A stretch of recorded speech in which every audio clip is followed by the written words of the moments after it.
This operation, Heather, that's boring. Green light, yes, sir. Sir, I need more time. We have no time. Are you going to give that order or not? Sir, please. You're too naive to see the truth. There's no bringing in Bourne.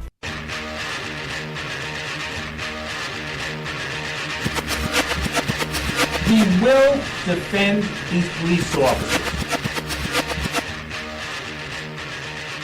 Listen to police officers' commands, listen to what we tell you, and just stop. The nation needs to realize that when we tell you to do something, do it.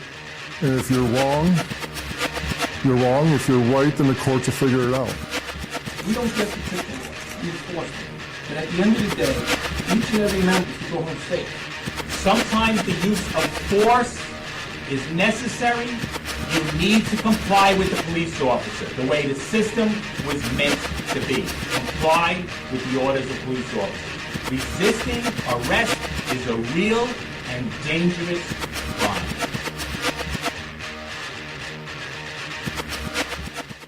Nonpartisan Liberty for All. I am your host, Dave Bourne, and it is October 27th, 2016. Damn, time goes by fast. I was just saying that to somebody today about, I've mentioned this on the show before, but how when you're a kid and you go on summer vacation, it feels like a year. And then when you get older, just years go by so fast. I guess that's good for the people that are in prison that are political prisoners, not, people that have raped and murdered and things like that. But even with them, I don't believe in the system. I think there's another way to handle murderers and rapists. And I'm not saying the way is to let them just walk around and not get punished for what they do and not be locked up somehow. It's just the whole format of the system. So I'm not necessarily, I'm not saying at all that they should be walking around free. I'm just saying that the system is fucked up. And that things should be a lot different. But at the same time, there should be people that never get to have any freedom based on the things they did. However, that's very few crimes. And maybe we'll talk about that today. Let me let me introduce the show and then I'll get to that. So we're coming to you live from Las Vegas, Nevada, as always, and thank you for tuning in to Nonpartisan Liberty for All. We're on weeknights, Tuesday through Thursday at 7 o'clock Pacific, 10 o'clock Eastern on the Nonpartisan Liberty for All radio network, which now runs 24 hours a day, 7 days a week, and you can listen live on Spreaker.com and NonpartisanLibertyForAll.com into the archives immediately following the show on Spreaker, YouTube, Twitter, Tumblr, SoundCloud, Stitcher, and iTunes. On Nonpartisan Liberty for All, we promote the ideas of self-ownership and true freedom and liberty, meaning being able to do whatever you want as long as you respect the freedom of others and don't directly interfere with their freedom, exposing government for what it is, a mafia based on extortion that rules without consent by threat of force and violence. I should add that it is an oligarchy, in my opinion, and in the opinion of others, as they did a study on that. And we would be happy to hear from you, especially today, where we're always happy to hear from you, but we would be especially happy to hear from you today where we're doing kind of a miscellaneous type show. So we'd be happy to hear from you today at 702-470-7664. That's 702-470-7664, or via Skype at username Nonpartisan Liberty for All. You can also check us out at nonpartisanlibertyforall.com. That has all of the contact information. So if you forget the phone number or the Skype username, as well as links to our Facebook pages. We have 4 Facebook pages, and our other social media pages, links to all the archives, these specific links, blogs, articles, pictures, lots of stuff there for you to look at and hopefully enjoy. So that's all at nonpartisanlibertyforall.com. So what I started to get into was today I had a show planned that I was going to do, and I just moved that to next week about teens and their freedom. And we've talked about kids and freedom before, but I'm going to focus a little more on teens and the whole ownership thing and some of the things that we've touched on before, but to get more into detail on some of that stuff. And I've been reading this book about how they tell you, you know, to punish them and things like that. And now they got away from the hitting, which is good, but it's still that you're supposed to be in control and this and that, and all things that once you hit the age of a teenager, I think things totally change.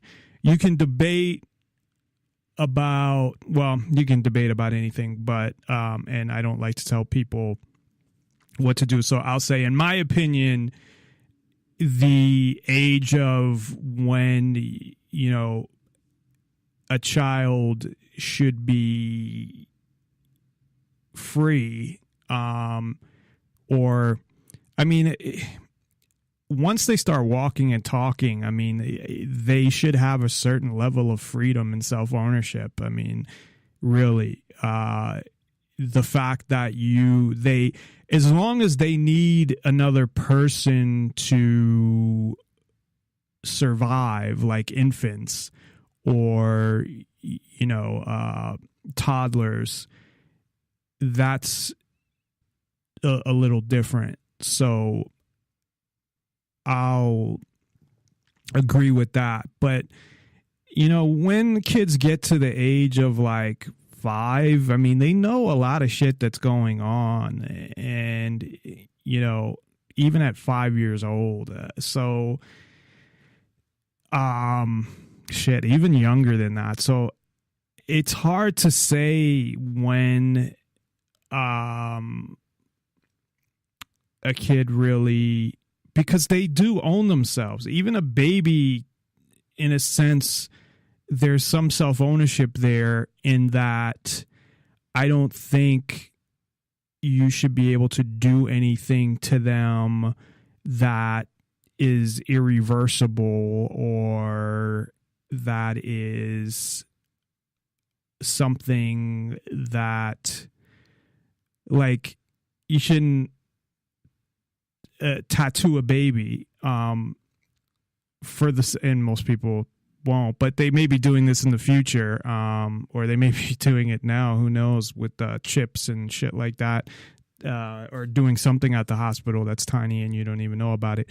But the point being is that they own their body, and even though they can't say no, you shouldn't be doing things like that. But at the same time, you know, you can't let 1-year-old, I don't know when kids start to walk, like 1.5, whatever, or when they start to crawl, just crawl out the door and, you know, to wherever they're going, because their mind's fully not developed and they can't survive on their own. They can't feed themselves. They can't, you know, yes, a 5-year-old can't survive on their own,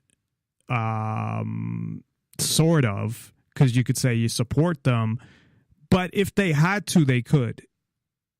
So in that sense, if a 5-year-old was out in the wilderness by themselves, they probably, I mean, it depends where they were, because if there's no food or no nothing, you know, you're eventually going to starve to death. But assuming that they could find food and it wasn't overly dangerous, or they had a couple guns or something, they may be able to survive on their own. I mean, they can definitely feed themselves and take care of themselves.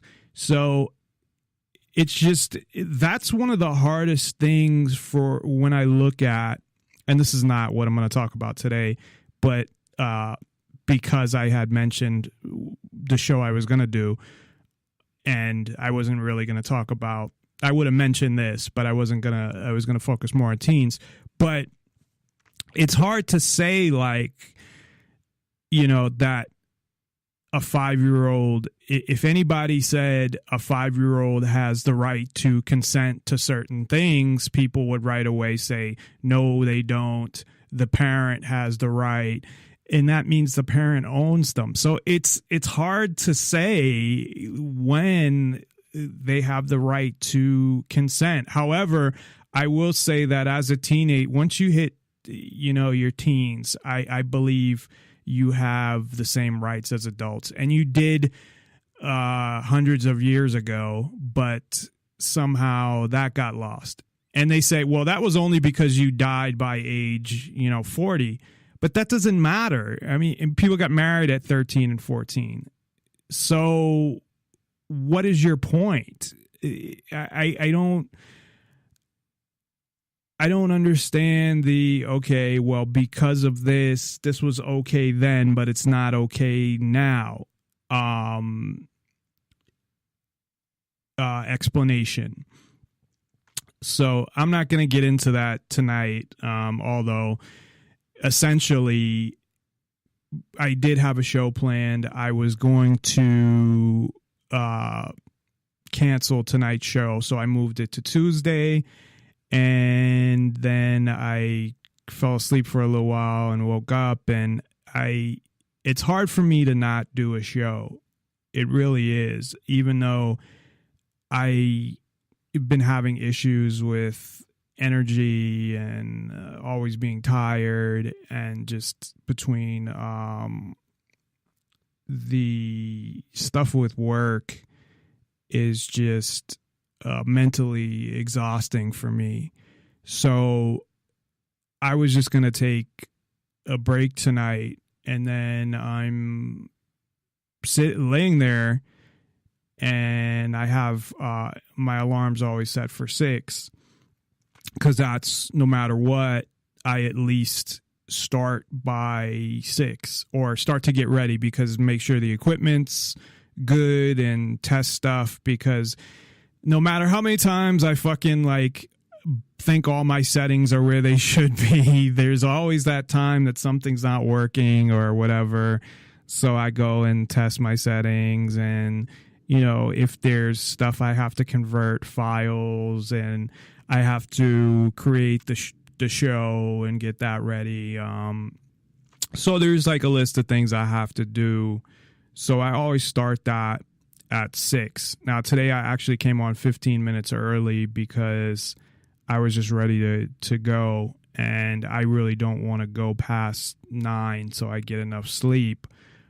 But, and who knows, maybe there's something wrong with me. I physically, I don't know, but the just amount of fatigue, and, it could be stress related as well, but I'm not going to talk about all my personal stuff on here.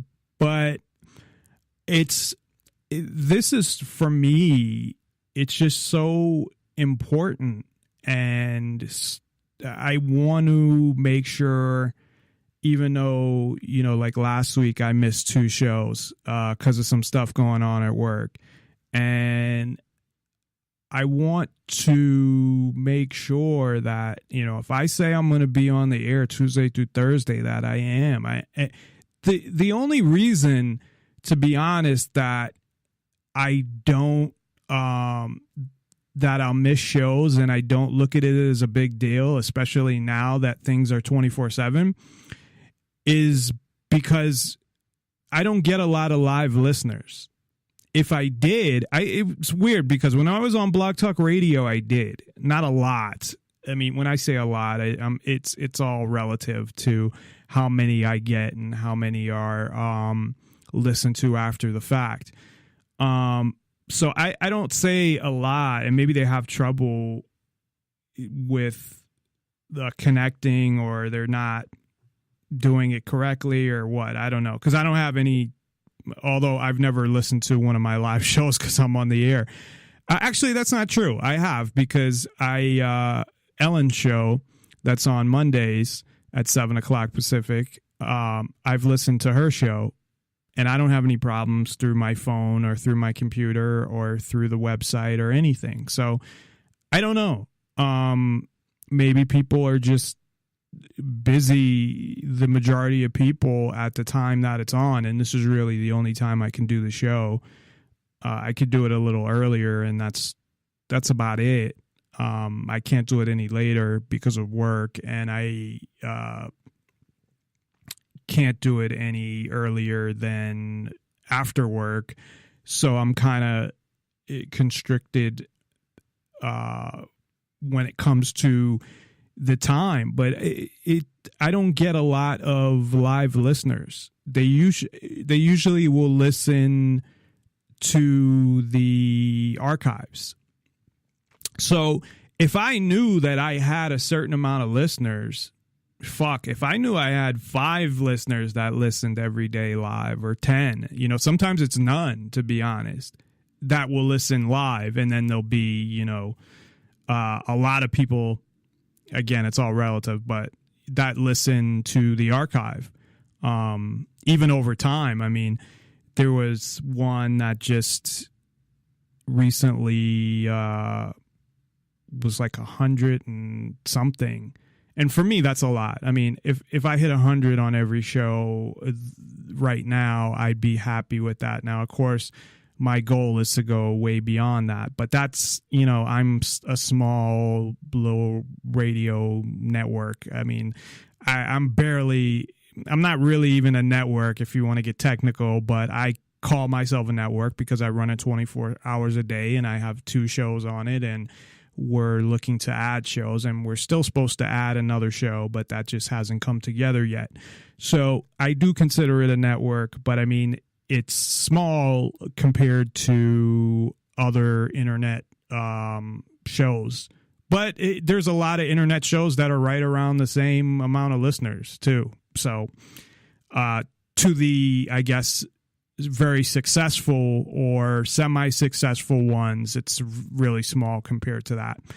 But there was a show from, it might have been a month ago or maybe 3 weeks ago, that it all of a sudden just got the most listens in the past week.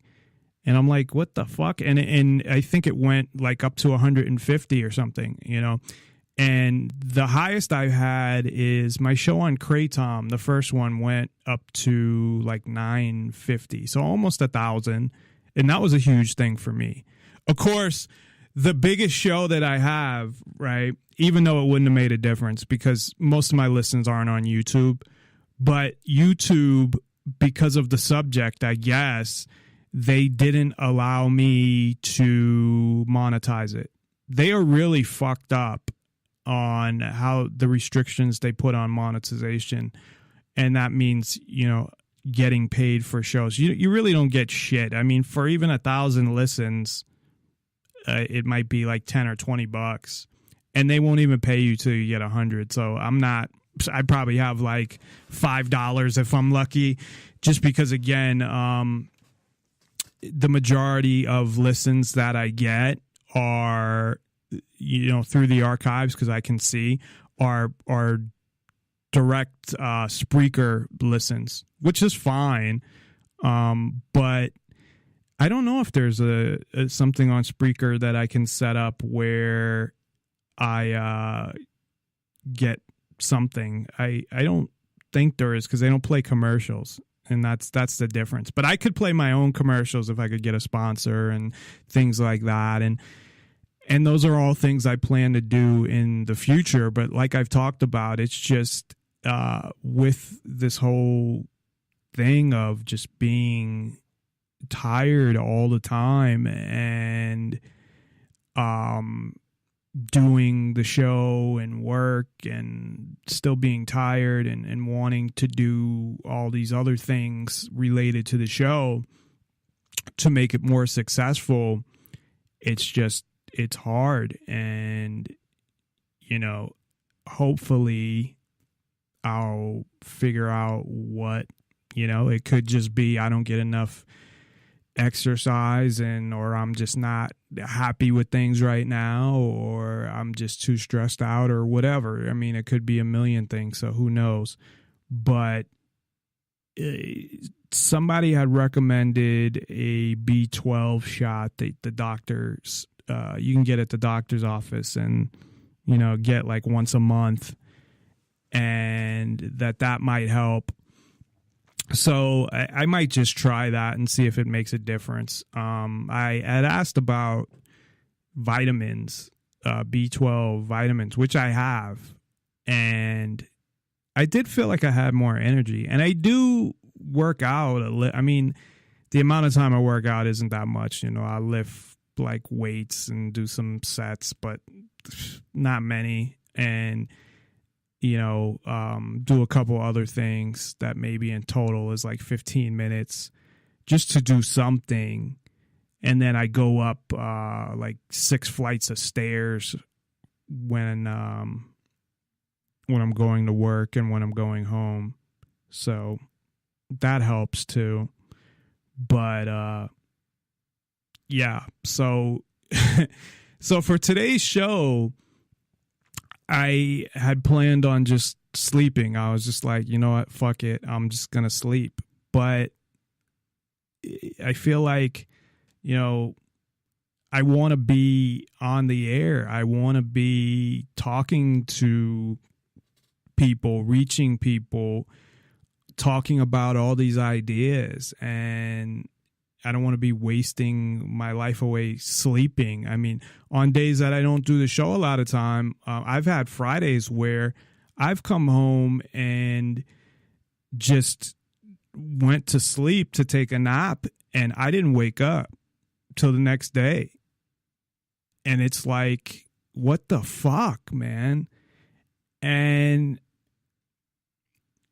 it's, there's nothing that I'm doing that's causing, I should definitely, take vitamins. The reason I don't, and I have before, is it always fucking gives me stomach pains, which is another fucking issue I've been having too. But vitamins seem to give me stomach pain. So I don't know when to take, like I thought about, well, just take them at night. I'd rather have stomach pains at night than in the morning when I'm going to work, because I would get kind of bad stomach pains. So at least, if I got them and I could still take something to get me to fall asleep. But I don't want to focus today's show on my physical issues. My point is that the reason why today's show is really not planned out and just kind of miscellaneous, off the cuff,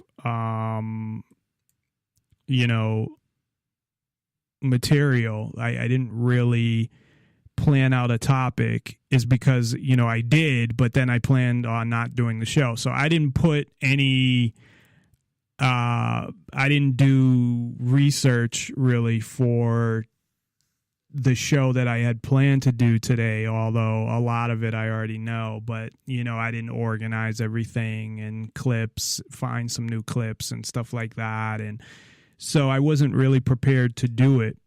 And so we'll do that on Tuesday. But there are so many things that are not only going on, I guess, but that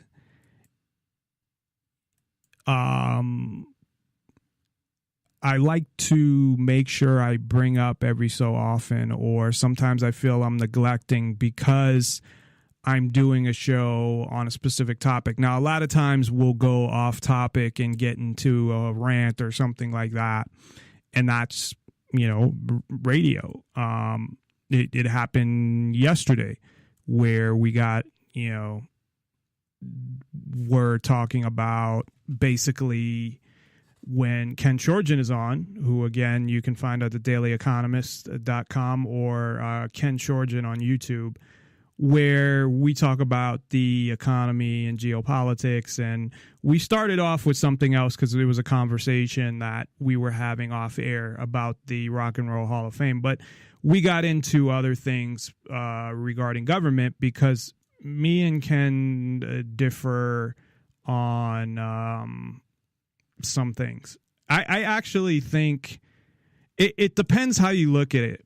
So if you go based on Larkin Rose, who the more I listen to, the more I like, because, again, he's not somebody that I learned a lot of ideas from because I already had these ideas, but he's somebody who I wouldn't say I learned how to convey them better, although he does convey them better. But I can't, it's too hard to kind of pick them up. But just that listening to him, confirms so many things. But according to him, because I would say, and I don't want to get a whole conversation about, Ken personally. I think Ken's a great guy and he does a great job with his podcast and his website and everything. And when it comes to issues on politics and the economy and geopolitics and whatever, but he would be considered a minarchist, someone who wants limited government. And if you base your, I guess, philosophy is, or not base it off of his, but based on what Larkin Rose would say, he would say minarchists, and this is what I got from him. Now, maybe I misunderstood, but in some ways they're worse because they'll say, well, we're like you and we should combine together to fight everybody else. But this minarchist, I equate almost to the people that want marijuana to be legal but want to ban all other drugs. So I mean that in the sense of, which I've talked about a bunch of times, because those people scare me. Not that they scare me, but there's no difference. But they scare me in that people think that those people are somehow about freedom, and they're not. The people that, and this might not be the best analogy, or it might be a good analogy, but the people that are for the legalization of cannabis, but not for the legalization of most other drugs, or maybe they're for, a couple that, are natural or whatever, but most drugs, they're not. Really, any drug, if there's any drug they're not, it still applies because they're missing the point in a couple of areas. So you do have those people, and I would kind of equate them to minarchists in a way, because it's like, okay, they want to go to a certain point, but they still want to leave some control with the government, and kind of the same thing. However, the marijuana people are worse. So the people that just want cannabis legal but don't want to legalize heroin, and they would be shocked at oh my God, we can't legalize heroin. And I've run into fucking people like that. And been called, what is it? This fucking asshole called me. So you're crazy if you think, people should legalize heroin. Like you're a nut, if really, and that's based on what? And that's what people will do. If people start off with criticizing you personally, if that's their argument, is personal criticism of you as, you know, as a person, it's because they have no argument. Because an argument would be, well, it's too dangerous, or I'm not saying this would be a good argument, but you're endorsing it, or because I could refute any argument on that anybody comes up with, because it's for some reason people think if you legalize a drug, it means that everyone's going to start doing it. I don't know where they got that from. Because even with the brainwashing that drugs should be illegal and drugs are evil and all of this stuff, I didn't see brainwashing of if you legalize a drug, everybody will start doing it. But maybe it was more subconscious, or being in the when they're talking about drugs and when they've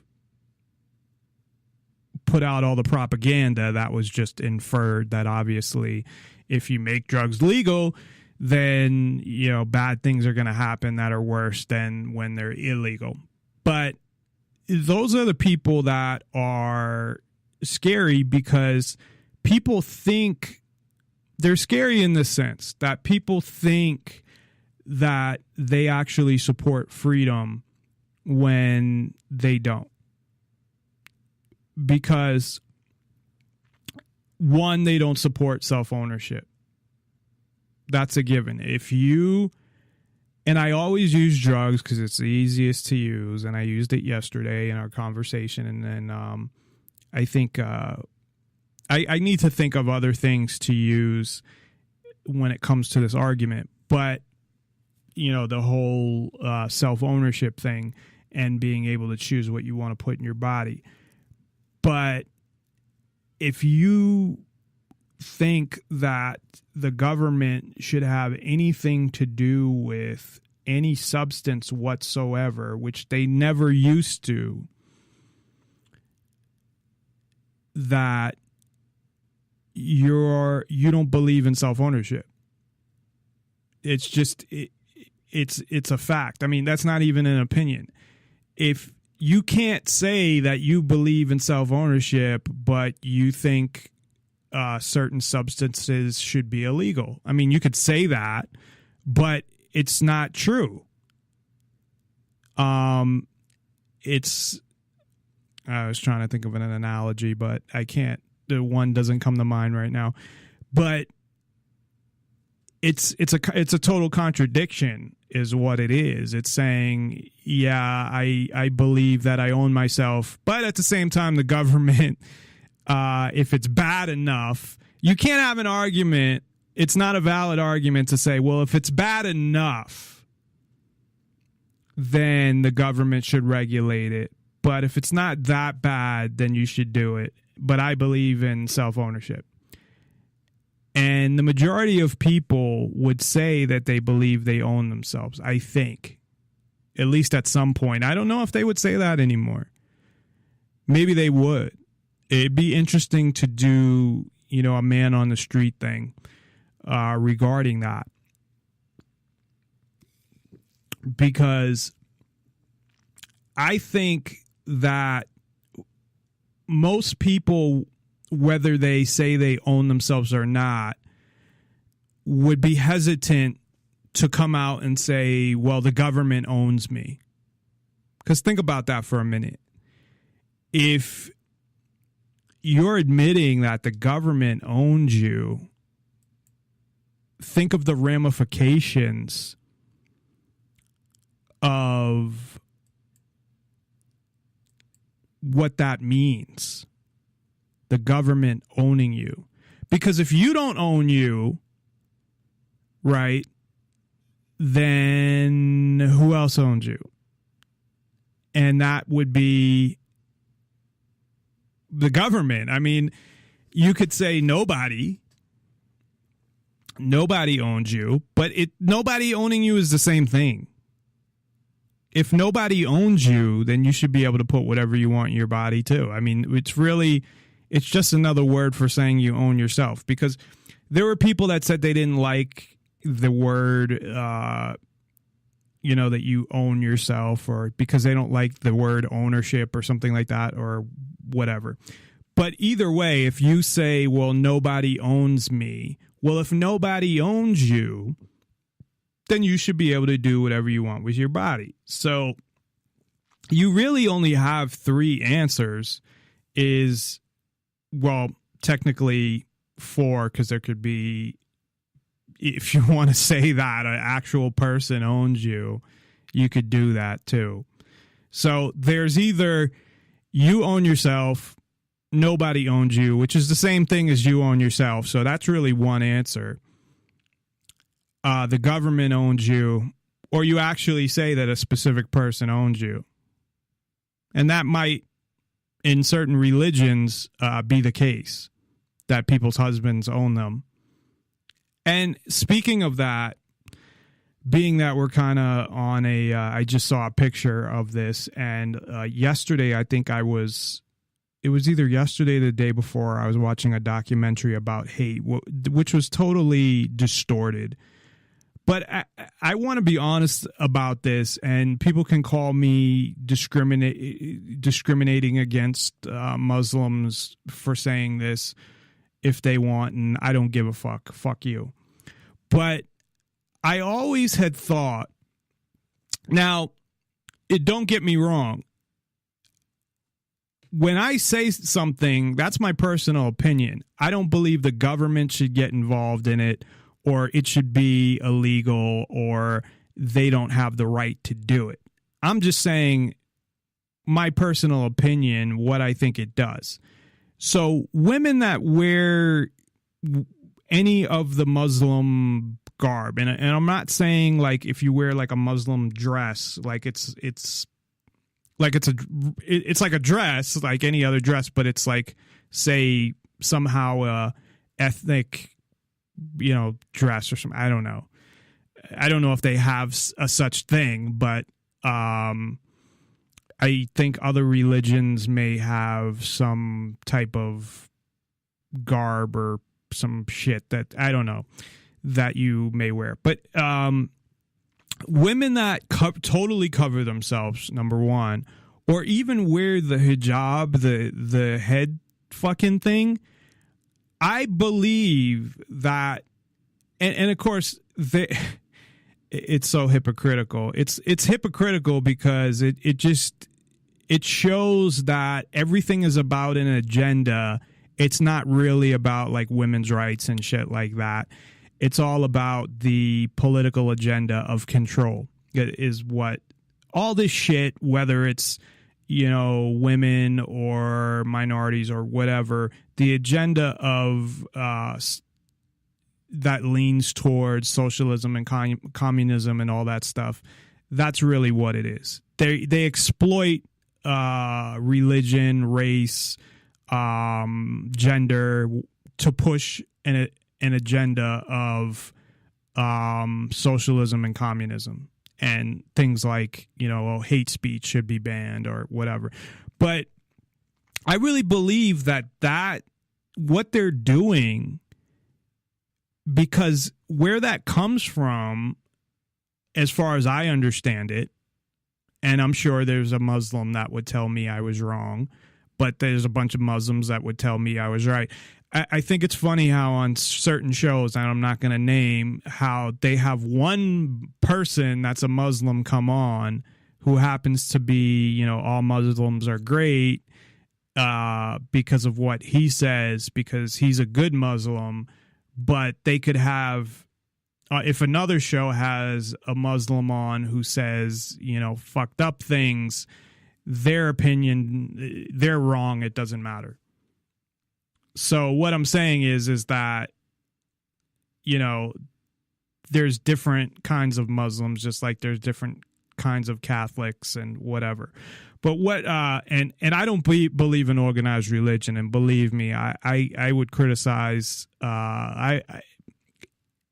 if I sat there and wanted to criticize specifics in religion that I know, I only know the surface basically because I'm not religious and I don't believe in it. So I have no use to, I mean, I probably still should read some of those books just so I know what the bullshit that they're putting out.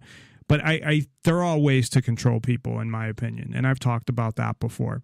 So don't get me wrong. This is not about attacking Muslims. This isn't even about terrorism or anything like that. This is just about the fact that I feel like that sets women back, that's disrespectful to women. And it's another thing. And it goes along with, you know, you could say whatever you want, but if you look at a lot of these countries, women have no rights or they can't be educated and all of these things. So covering themselves up and being forced to cover themselves up, whether it's just a headscarf or their whole body, goes along with all that shit. So to me, when I see that, I believe in their right to do it. I wouldn't say anything to them because that's their fucking business. But I believe that they're making it worse and harder for Muslim women in general to gain equality. And that what that does is just give more power to Muslim men or their husbands or whatever. And yes, that is just my opinion based on what I know about the Muslim religion or Islam, and which is more than probably other religions, but it's not a lot. So that's just my opinion. But it's consistent with a lot of these countries that are very bad when it comes to women's rights, that are majority Muslim countries or follow Muslim law. So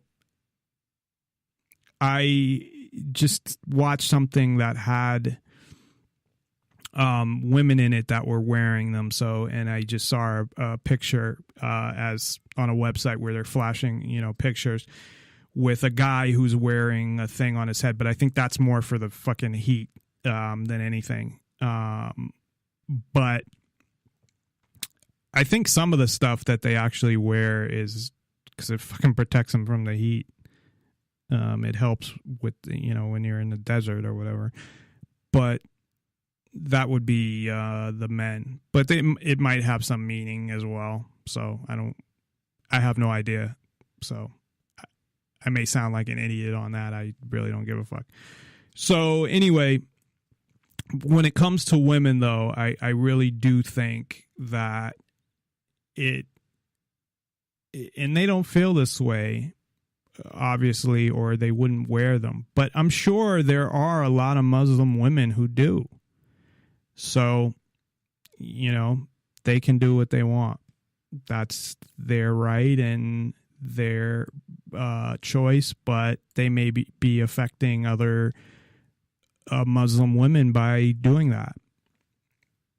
But again, I mean, it's all about, you know, freedom if you directly affect somebody else's freedom. So if you affect somebody else if what you're doing, and they try to push this too, like this documentary that I saw about hate, they tried to put, and everybody that has listened to the show before, like I can't stand Donald Trump. The one thing I agree with him on, although I don't, but I do, that elections are rigged, and it does happen to be rigged against him in this case, but it's not because of it has nothing to do with him. So I don't totally agree with him, but I agree that Hillary has already been decided, and it has been a long time ago, that Hillary would be president. But that was before he even got the nomination, I believe.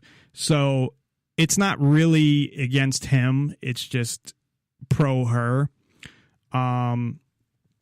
So that is actually one thing I agree with, because I believe the whole system is rigged. But really, when it comes to elections, because of that, first of all, people put all this time and they talk about it every fucking day, and they find every little aspect that they can talk about presidential elections. And really, they're meaningless on a bunch of levels. On one level, I believe that they're rigged anyway. So not the same way that Donald Trump does, that they're rigged against Donald Trump.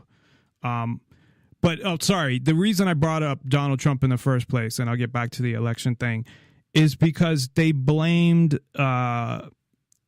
people's racism on Donald Trump, because they say that he's racist, and it's giving people that are racist a forum where it's like saying it's okay. It's just fucking stupid.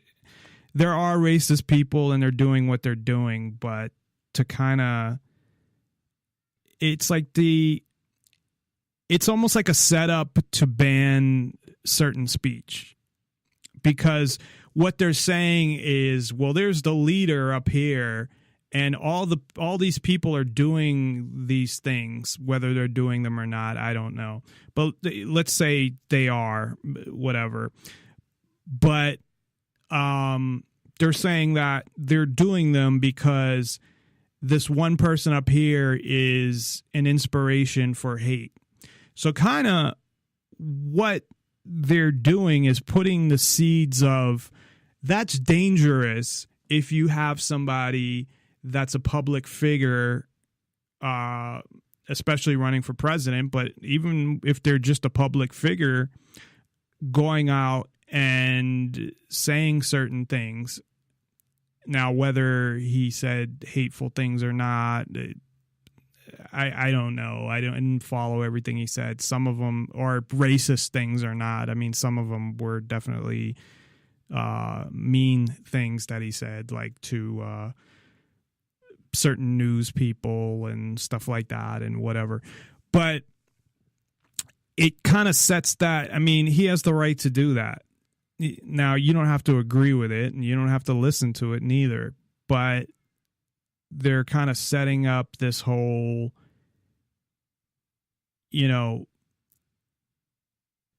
scenario to pass laws against certain types of speech.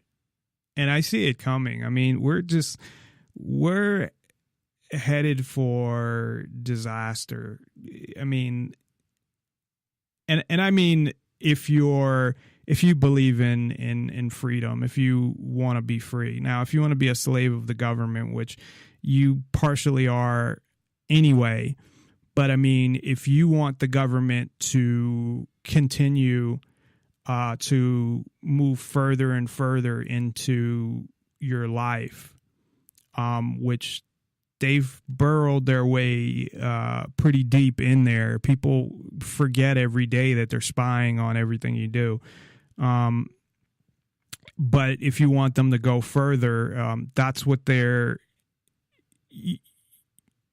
you can see these things. That's what they're going to do.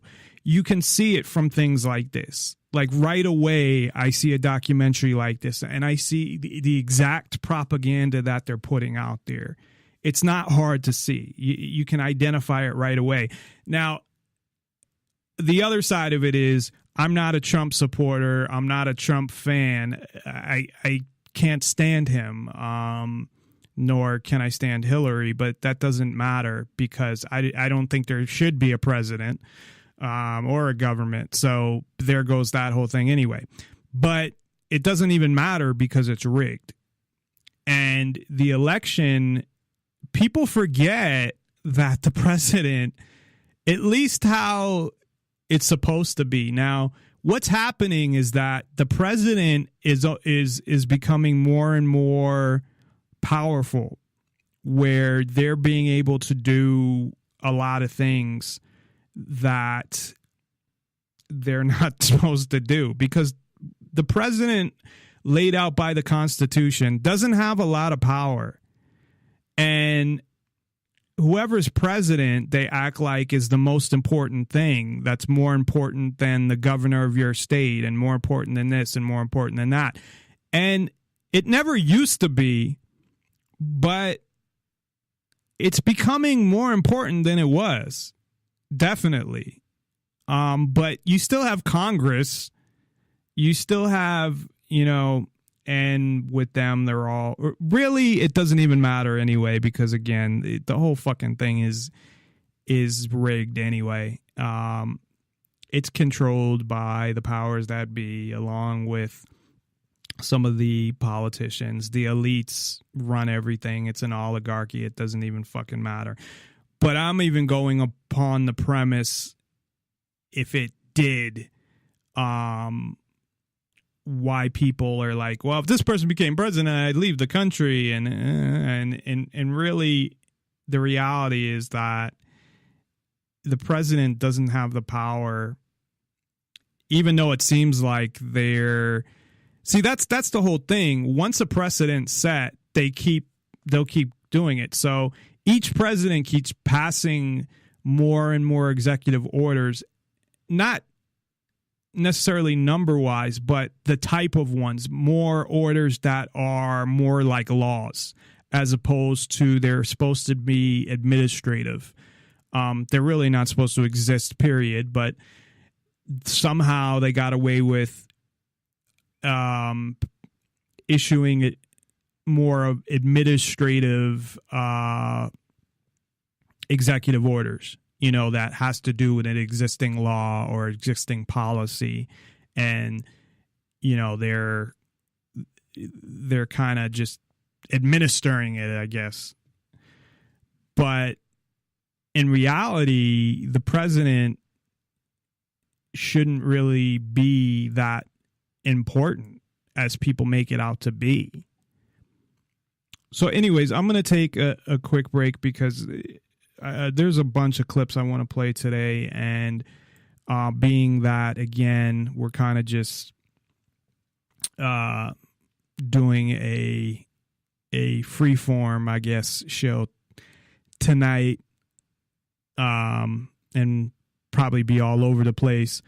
I want to take an opportunity to play some important clips. Now, this is Larkin Rose, Message to the Voting Cattle. And if you haven't heard Larkin Rose, definitely listen to him. He's somebody who I think can change people's minds. He really is. Now,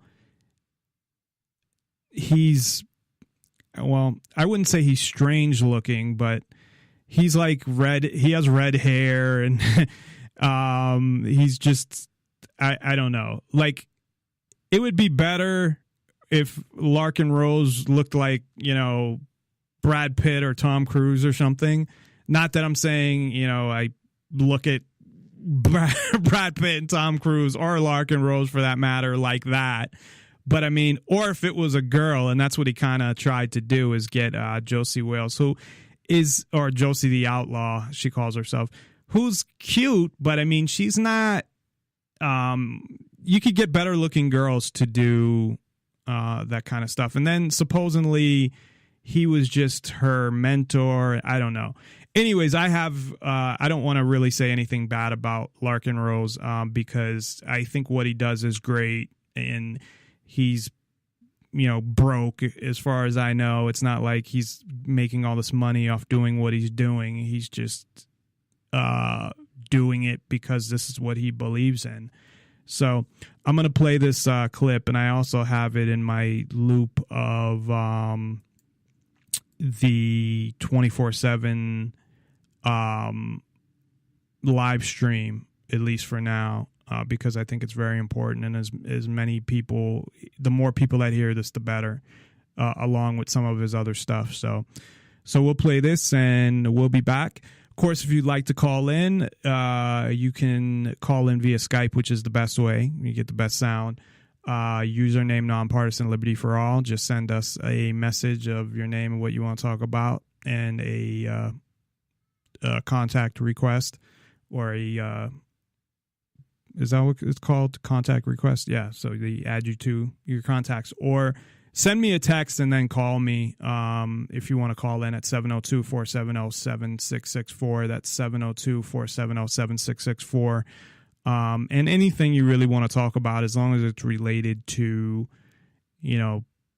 the freedom or something along those lines.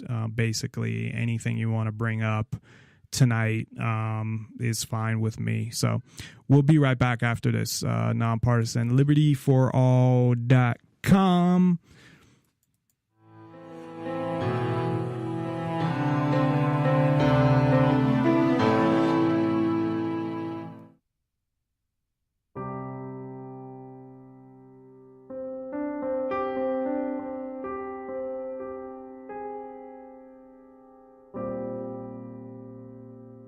You cannot begin to imagine in how many ways the world is the opposite of what you have been taught to believe.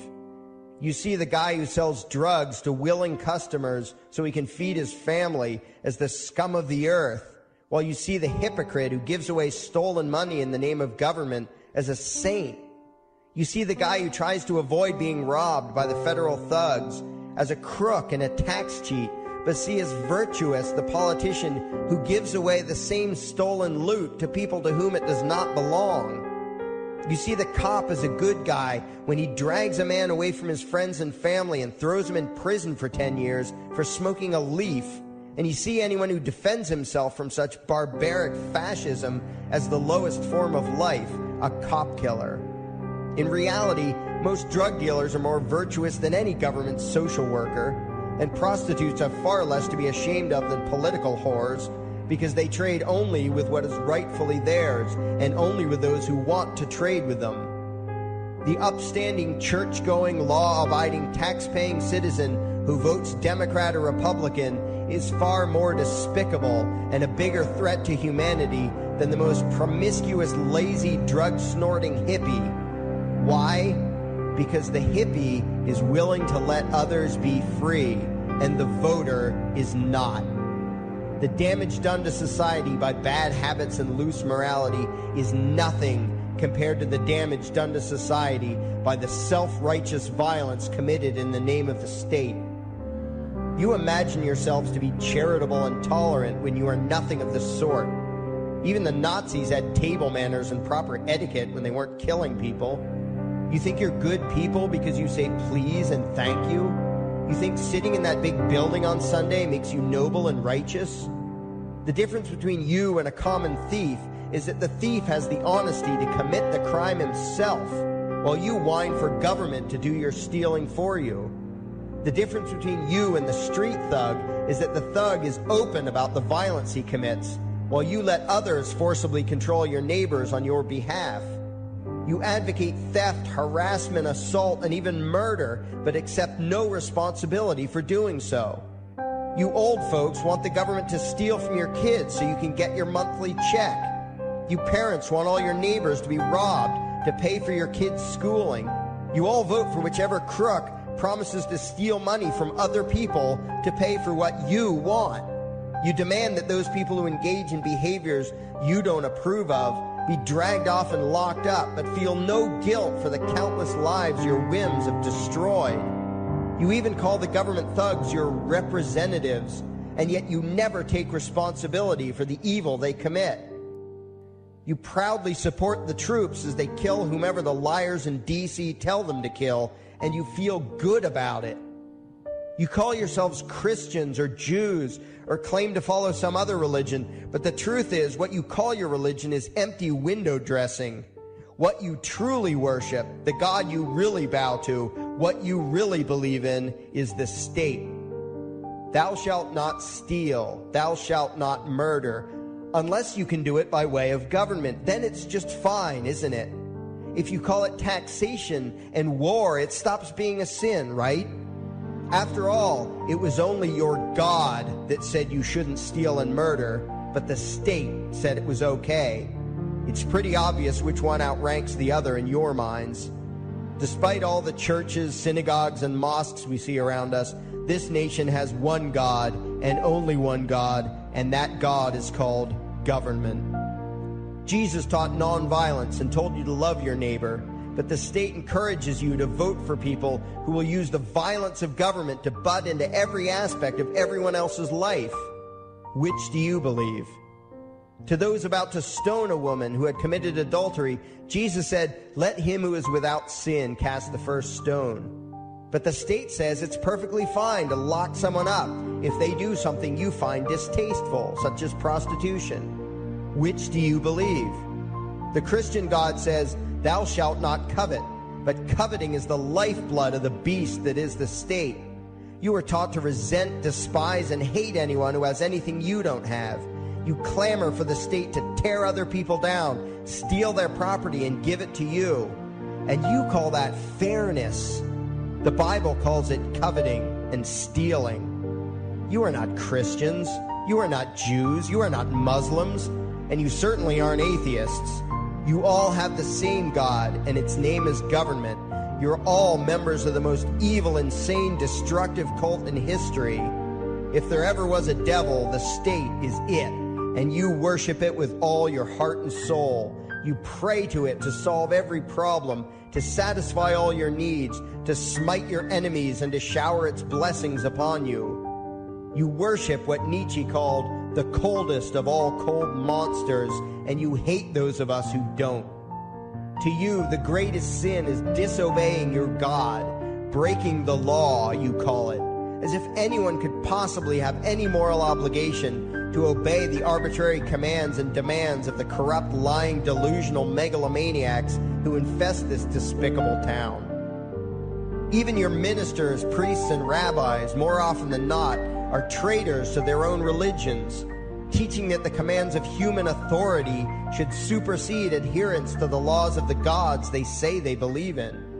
Several years ago, I heard one pompous evangelical jackass in particular pontificating on the radio that anyone who disobeys the civil authority, be it a king or any other government, is engaging in rebellion against God. Those were the exact words he used.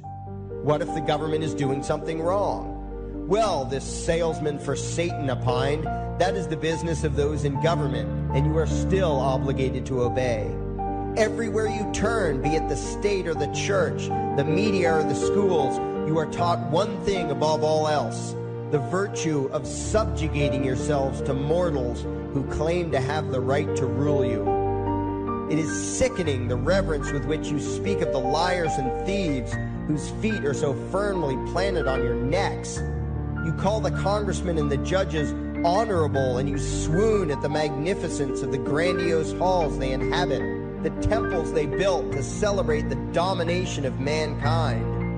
You feel pride at being able to say you once shook a senator's hand or saw the president in person. Ah, yes, the grand deity himself, His Royal Highness, the President of the United States of America. You speak the title as if you're referring to God Almighty. The vocabulary has changed a bit, but your mindset is no different from that of the groveling peasants of old, who bowed low, faces in the dirt, with a feeling of unworthiness and humility when in the presence of whatever narcissist had declared himself to be their rightful lord and master. The truth of the matter, back then and today, is that these parasites who call themselves leaders are not superior beings. They are not great men and women. They are not honorable. They're not even average. The people who earn an honest living, from sophisticated millionaire entrepreneurs to illiterate day laborers doing the most menial tasks you can imagine, those people deserve your respect. Those people you should treat with courtesy and civility. But the frauds who claim the right to rule you and demand your subservience and obedience, they deserve only your scorn and contempt. Those who seek so-called high office are the lowest of the low.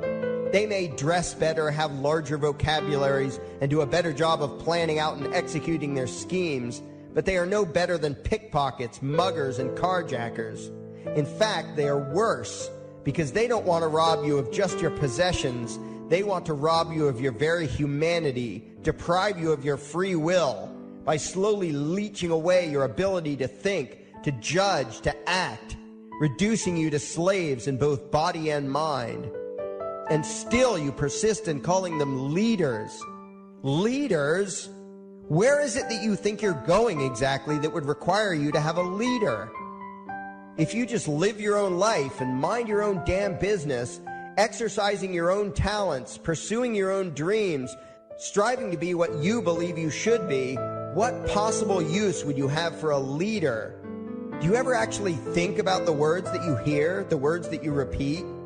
You parrot oxymoronic terms such as the leader of the free world, even pretending for a moment that there is some huge journey or some giant battle that everyone in the entire nation is undertaking together that would require a leader.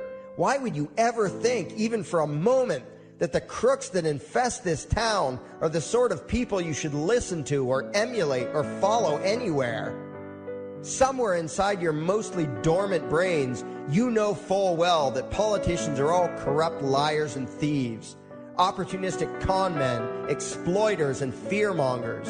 You know all this, and yet you still speak as if you are the ones who are the stupid, vicious animals, while the politicians are the great, wise role models, teachers, and leaders without whom civilization could not exist. You think these crooks are the ones who make civilization possible? What belief could be more absurd? Yet when they do their pseudo-religious rituals, deciding how to control you this week, you still call it law, and continue to treat their arbitrary demands as if they were moral decrees from the gods that no decent person would ever consider disobeying. You have become so thoroughly indoctrinated into the cult of state worship that you are truly shocked when the occasional sane person states the bleeding obvious. The mere fact that the political crooks wrote something down and declared their threats to be law does not mean that any human being anywhere has the slightest moral obligation to obey. Every moment of every day, in every location and every situation, you have a moral obligation to do what you deem to be right, not what some delusional bloated windbag says is legal. And that requires you to first determine right and wrong for yourself, a responsibility you spend much time and effort trying to dodge. You proclaim how proud you are to be law-abiding citizens and express your utter contempt for anyone who considers himself above your so-called laws. Laws that are nothing more than the selfish whims of tyrants and thieves. The word crime once meant an act harmful to another person. Now it means disobedience to any one of the myriad of arbitrary commands coming from a parasitical criminal class. To you, the term crime is nearly synonymous with the word sin, implying that the ones whose commands are being disobeyed must be something akin to gods, when in truth they are more akin to leeches.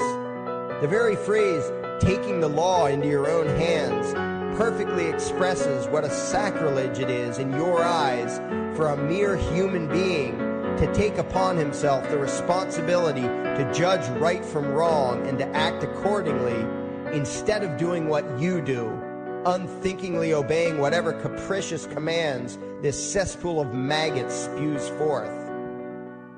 You glorify this criminal class as lawmakers and believe that no one is lower than a lawbreaker, someone who would dare disobey the politicians.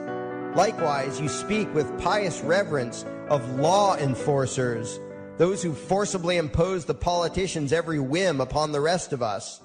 When the state uses violence, you imagine it to be inherently righteous and just, and if anyone resists, they are, in your eyes, contemptible lowlifes, lawless terrorist criminals. You are listening to Nonpartisan Liberty for All Radio with your host, Dave Bourne. Call in at 702-470-7664 or Skype in, username Nonpartisan Liberty for All. Nonpartisan Liberty for All, and we are back. I didn't actually play the whole thing. It goes on a little longer, but it's like goes on like 20 minutes, and I think I played 13. But when I listen to Larkin Rose, the thing that's great about him is not only do I agree with everything I've heard from him. That doesn't mean that there isn't things that he hasn't talked about that I don't agree with. But, and I've said this a bunch of times recently, he's great at articulating it. That's why I hope people go to his YouTube channel. And I don't get any, that's the whole thing, is my goal is not, well, I mean, I'd like to make some money, but I mean, my ultimate goal is not about money or fame or any of that shit. If it was, I probably would have quit the show a long time ago. It's about getting a message out. It's about getting people to stop and think. And like they say, you know, hearts and minds, getting to people's hearts and minds. And the truth is on my side and Larkin Rose's side and anybody who agrees with those opinions. They are facts. Now, is there any perfect society or perfect government or utopia? That's the whole thing too. And somebody says this, and when I think about it after the fact, it really pisses me off. When they say, you know, like my utopia or whatever, it's very condescending, because it's not a utopia, because it's not perfect, and you will still have issues and things like that. It's just a free society is what it is. It's the difference between living in a free society. It doesn't mean because you live in a free society that everything's perfect and bad things don't happen. Living in a free society actually means that sometimes bad things are going to happen because you don't control everything everybody does. You don't regulate everything everybody does. People have the freedom to make their own decisions, and sometimes people are going to make decisions that affect other people directly and do things like kill people or fight people or rob them or whatever. But people are doing that anyway. People are always going to do that, no matter what the system is. I can almost equate an organized society without government to the legalization of drugs argument. And I can do it in this sense, that the legalization of drugs, not in that it's the same thing, but in that the point that whether drugs are legal or not, the same thing is going to happen if drugs are illegal. So like what I mean is, people will say they don't want to legalize drugs because, you know, that more people will use them and whatever. And the point is that you have a drug problem now and it's illegal and you have a drug problem. So what is the fucking difference? You're actually, I think, going to make it better by legalizing them and lower the amount of drug problems. But there's still going to be drug problems, whether they're legal or it's not. And with the government, it's the same thing. Whether you have an organized society that's not based on a ruling class or you do, you're still going to have bad things that are going to happen. Now, the difference is that I believe you'll actually lower the bad things that will happen in the long term. Now, in the short term, it's different because I think initially people wouldn't know what to do with themselves based on all the indoctrination and how to handle. You know, some people wouldn't even know how to handle being free, I think. Because essentially everyone is in some sort of slavery right now except the elite. And slavery doesn't mean that, you know, you're on a plantation getting whipped. What I mean is that you can't tell me that if you go to work every day and money is taken out of your check without your permission, without your consent, and in my case, I'm trying to think the total of percentage-wise. It's like 25%. It's more than that. Shit, it might be about 30% that was taken out last year. And this year, when I look at what it is now, let me actually do the math. I mean, it's ridiculous. And I'm not just talking about, and we don't even have state income tax in Nevada. So if we had state income tax in Nevada, I'd be really fucked because then I'd have even more taxes. So this is not just federal income tax that I'm talking about. This is everything that comes out. This isn't not counting insurance, but counting FICA and Social Security, which is bullshit because why should I be paying? Basically, I'm paying. The concept of Social Security is ridiculous anyway, but I'm paying really because they fucking they want to make you think that you're paying for your Social Security, right? Because I would say, well, I don't want to pay for my Social Security. I'll save my money and put it away, and I'm fine. But really, I'm paying for the people that are collecting it now. So I looked at my check today to look at my vacation. And let me see, based on how much has been taken out so far, of course, it will go up because once I'm going to go over a certain amount because of the bonus this year that was higher than usual. So I'm probably going to hit, I may not because I might have hit the same one last year. So I might not hit a different tax bracket, but it's possible that I could hit the next. I don't think so, though, because I think last year I made pretty close to the same anyway, even though the bonus was bigger. But, I mean, it wasn't that much bigger. Yeah, 25% has been taken out. That's a quarter of my fucking money. A quarter of my money. Think of that for a minute. If I go to your fucking store and tell you you're going to give me a quarter of your profits. Now, and that wouldn't even be the case. You're just going to give me a quarter of your revenue. Because essentially, you're paying taxes based on, think of a person working as generating revenue. Because they have bills to pay. They have... I could say I have bills to pay, I have expenses, I have all of these things, right? So if you think of a person like a company, what I gross would be like my revenue, or my EBITDA, earnings before depreciation, amortization, and taxes. Right. So then I have taxes to pay that they just automatically take out without my consent.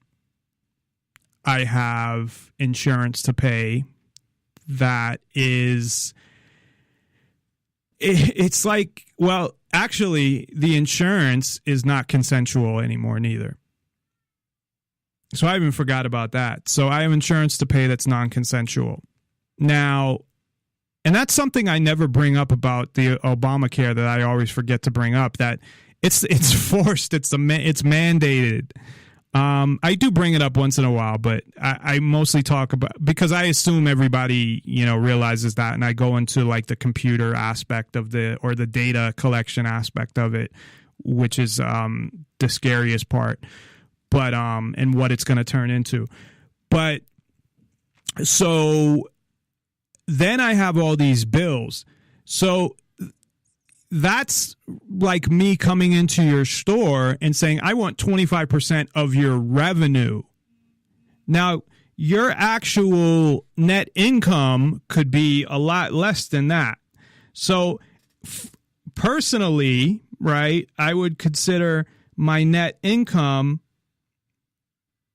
what I end up with after I pay all my bills, right?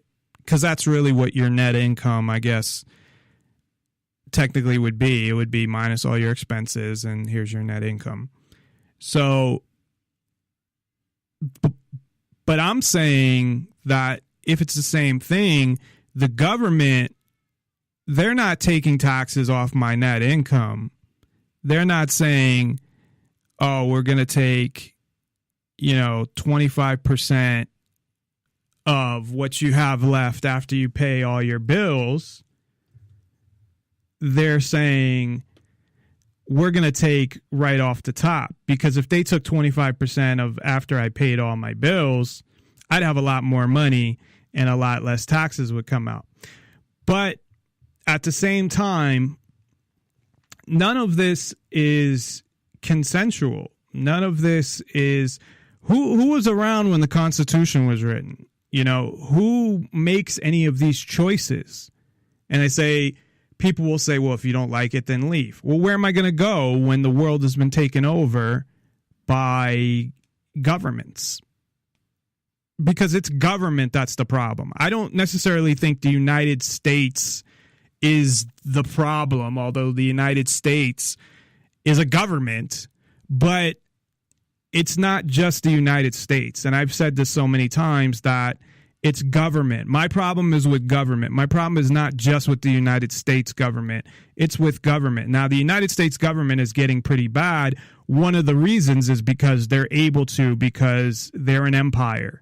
They got lucky after World War II and became a huge empire because they were the only ones. They were the ones with all the gold.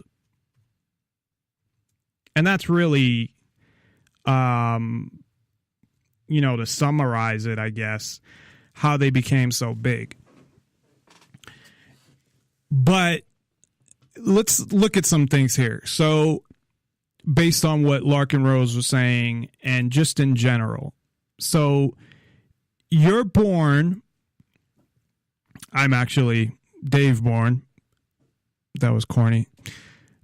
But you're born somewhere in the world, and we'll say in the United States, because that's what we're talking about, and that's where I live, and so that's why I talk more about, obviously, the United States. But I want freedom for the whole world. It's just,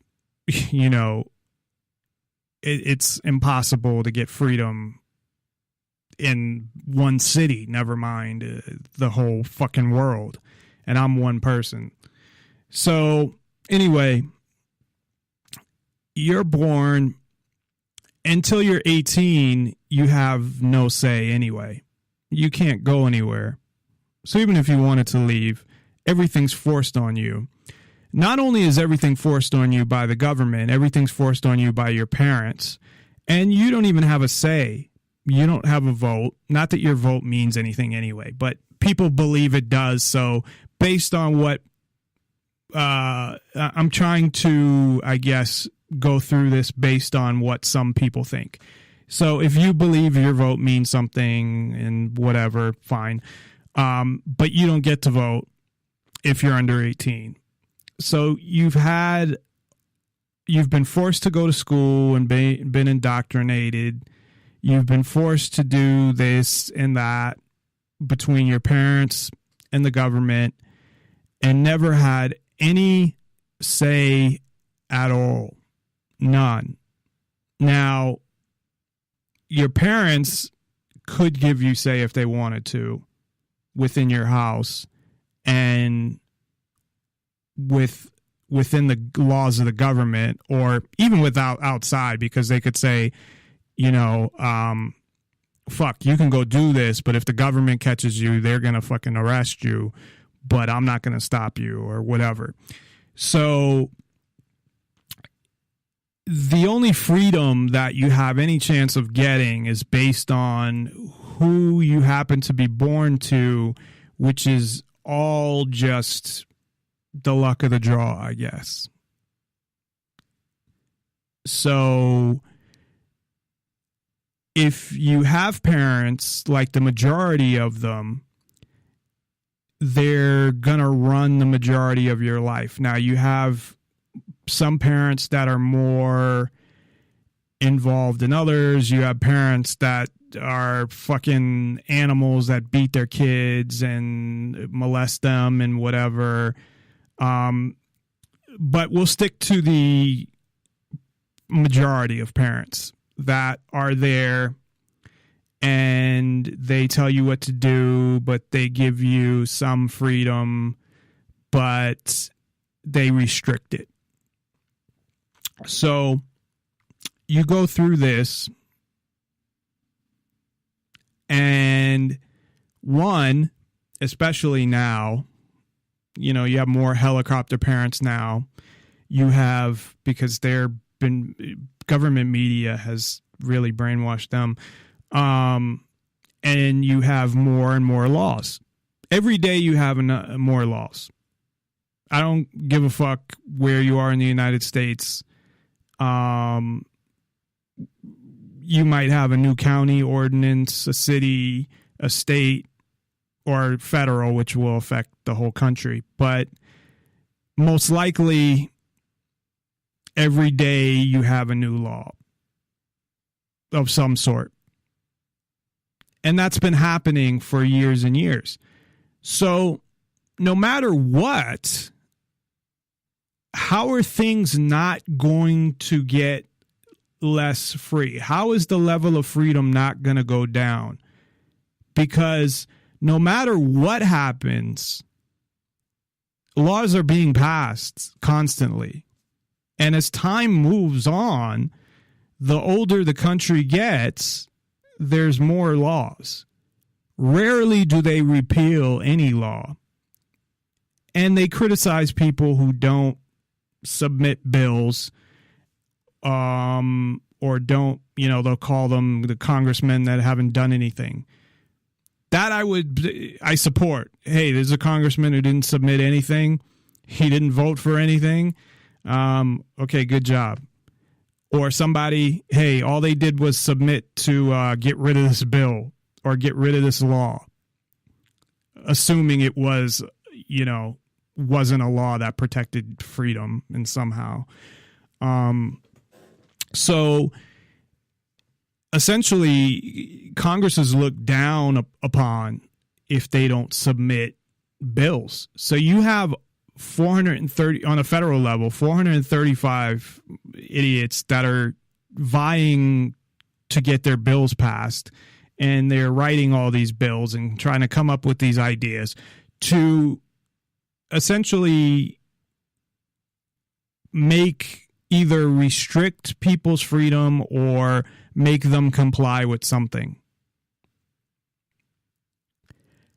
And then when you turn 18, now all of a sudden they say, well, you get to vote now, so now you're free, and you don't have to follow what your parents say. So you're free because you have a vote out of, you know, millions of people when it comes to the president, hundreds of millions when it comes to the president, millions when it comes to senators.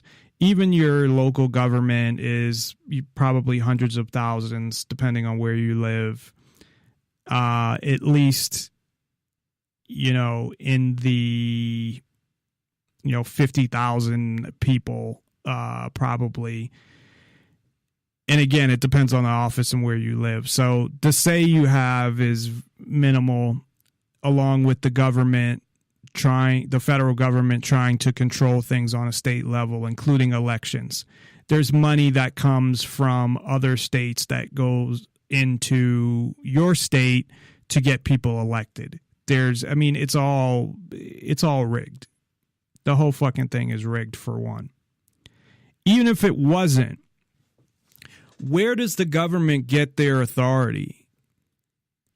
What gives, and this is something that Larkin Rose had said that I didn't really think about, but is a great point, that essentially, if we're all supposed to be equal,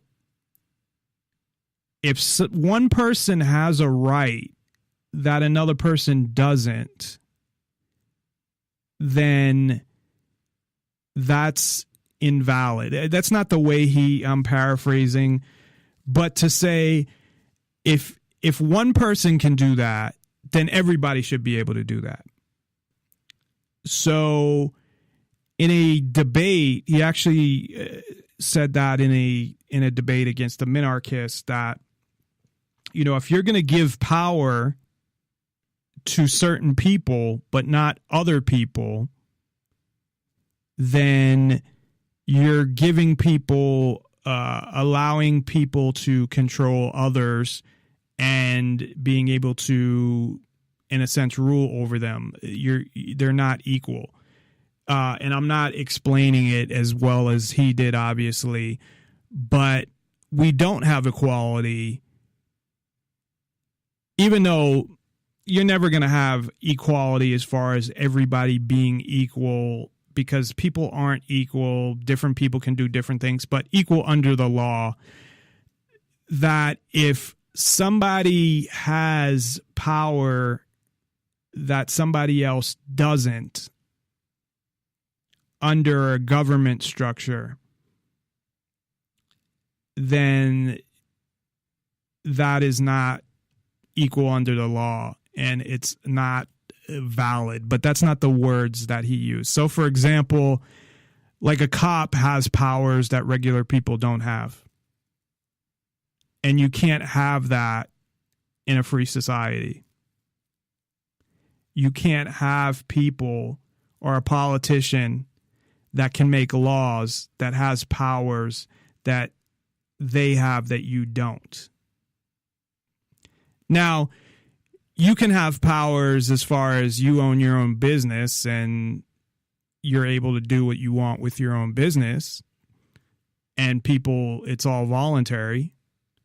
But when it comes to the government has given this authority to this person and they can do something, but you can't do it. But as I've said time and time again, how does the government have any authority whatsoever? How do they have any right to tell anybody to do anything?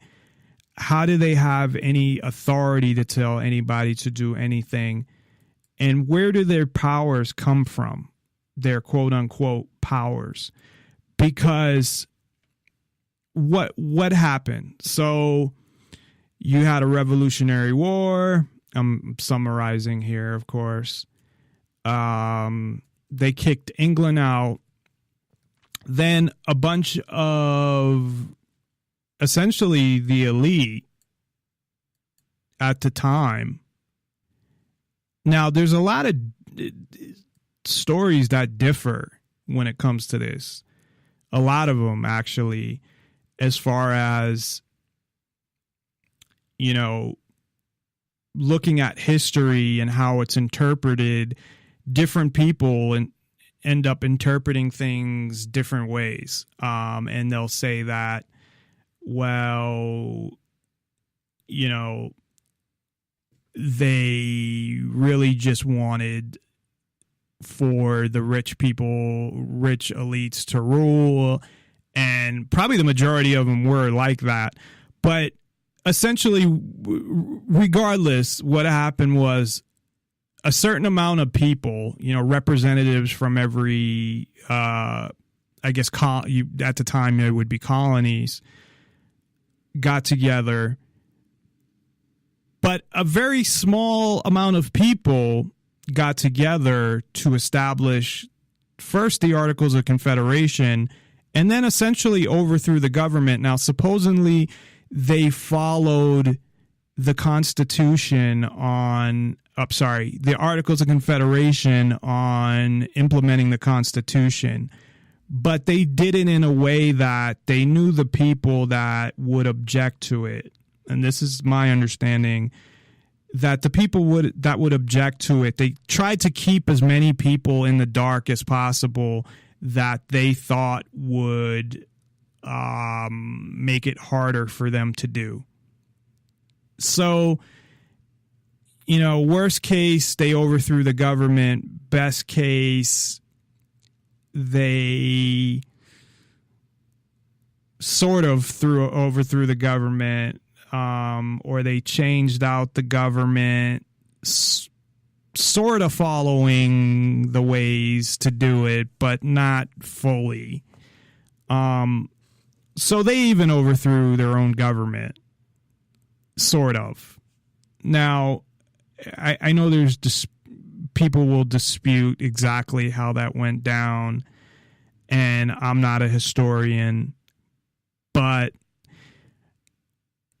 you had people, and I know this for a fact, that they didn't agree to this, and they had to get them, they had to add things like the Bill of Rights, and they had to, talk people into it, and that the people from each, I guess they were states at that point, but the people from each states, that not everybody was included that maybe should have been. And at the same time, who the fuck agreed to this? So you had like 7 million people in the country at the time. And then you had, what, a couple hundred at the most? I don't know how many people were there in the, that were involved, counting everybody that voted or had something to say or was aware of the switch from the Articles of Confederation to the Constitution, or that were involved in the Articles of Confederation themselves. And really, they did the same thing they did today, is they exploited people's fears. And this is why I believe, along with the definition of government, that this whole thing that is happening now, that everything that's happened up to this point, and I believe the people have gotten in the way. It hasn't just been the government has gotten away with everything and people have never done anything to help stop certain things or slow things down. But as the years went on, it was less and less, and it was easier and easier for the government to get things through and not listen to the people. But which is surprising in some ways, because now with the internet and you can view all these unclassified documents and all of this stuff and show the history of things that went on, and people still don't believe it. They still think it's conspiracy, and people still don't think that. But anyway, that they used fear because it was, okay, well, what if England attacks again? What if, this country, whatever. Now, if you look at the 13 colonies, if you put them, they were along the coast, basically. But if you squished them together, they were probably bigger than Europe. Now, population-wise, I don't know at the time what the population of, Western Europe was. And when I say Europe, I'm talking about Western Europe. That they were at least bigger in size. Now, population, I don't know, because like I said, I didn't look at the population of Europe, but I know there were like 7 million people. So they said, well, if we form a country, we will have, if somebody tries to attack us, and we'll have the militias to help defend that, and we'll have a form of currency that is uniform, and with things like that, I go back to Europe. So why couldn't they make alliances and each state be its own country, or not have countries at all, but at least from the beginning to have each state, instead of being part of a federal government, being part of a alliance that, yes, we will fight against, anybody trying to take this territory. And if they wanted to, they could all, like a United Nations type thing. And they could have done things like that instead of saying, okay, we're going to be ruled by federal government. Because the Articles of Confederation were a lot freer than, from what I understand. I haven't read through them. We studied them a long time ago, but and that was the problem, that they wanted the federal government to be stronger. And look how strong it's become.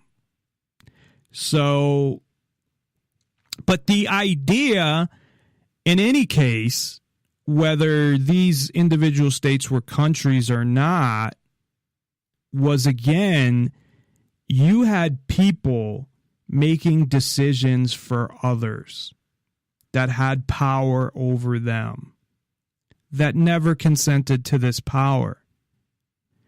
Because unless 100% of the people agree, you don't have consent. You have, well, we elected this representative. Well, there's no way, unless 100% of the people said, we elect this representative and he can do whatever he wants. But then what about the people of the future? Which is not just us now, but throughout the years when people had kids and they never agreed to it. And then they had kids and so forth. And now we're at where we're at now. Having these rulers that basically we're in a position now where the truth is, and I don't know how people can't see this, is the government can pretty much do whatever they want.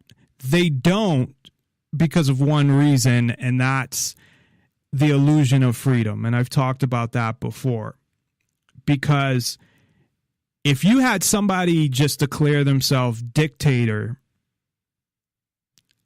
I can't see a big percentage of Americans who have guns, luckily, saying, no, we're not going to have a dictator.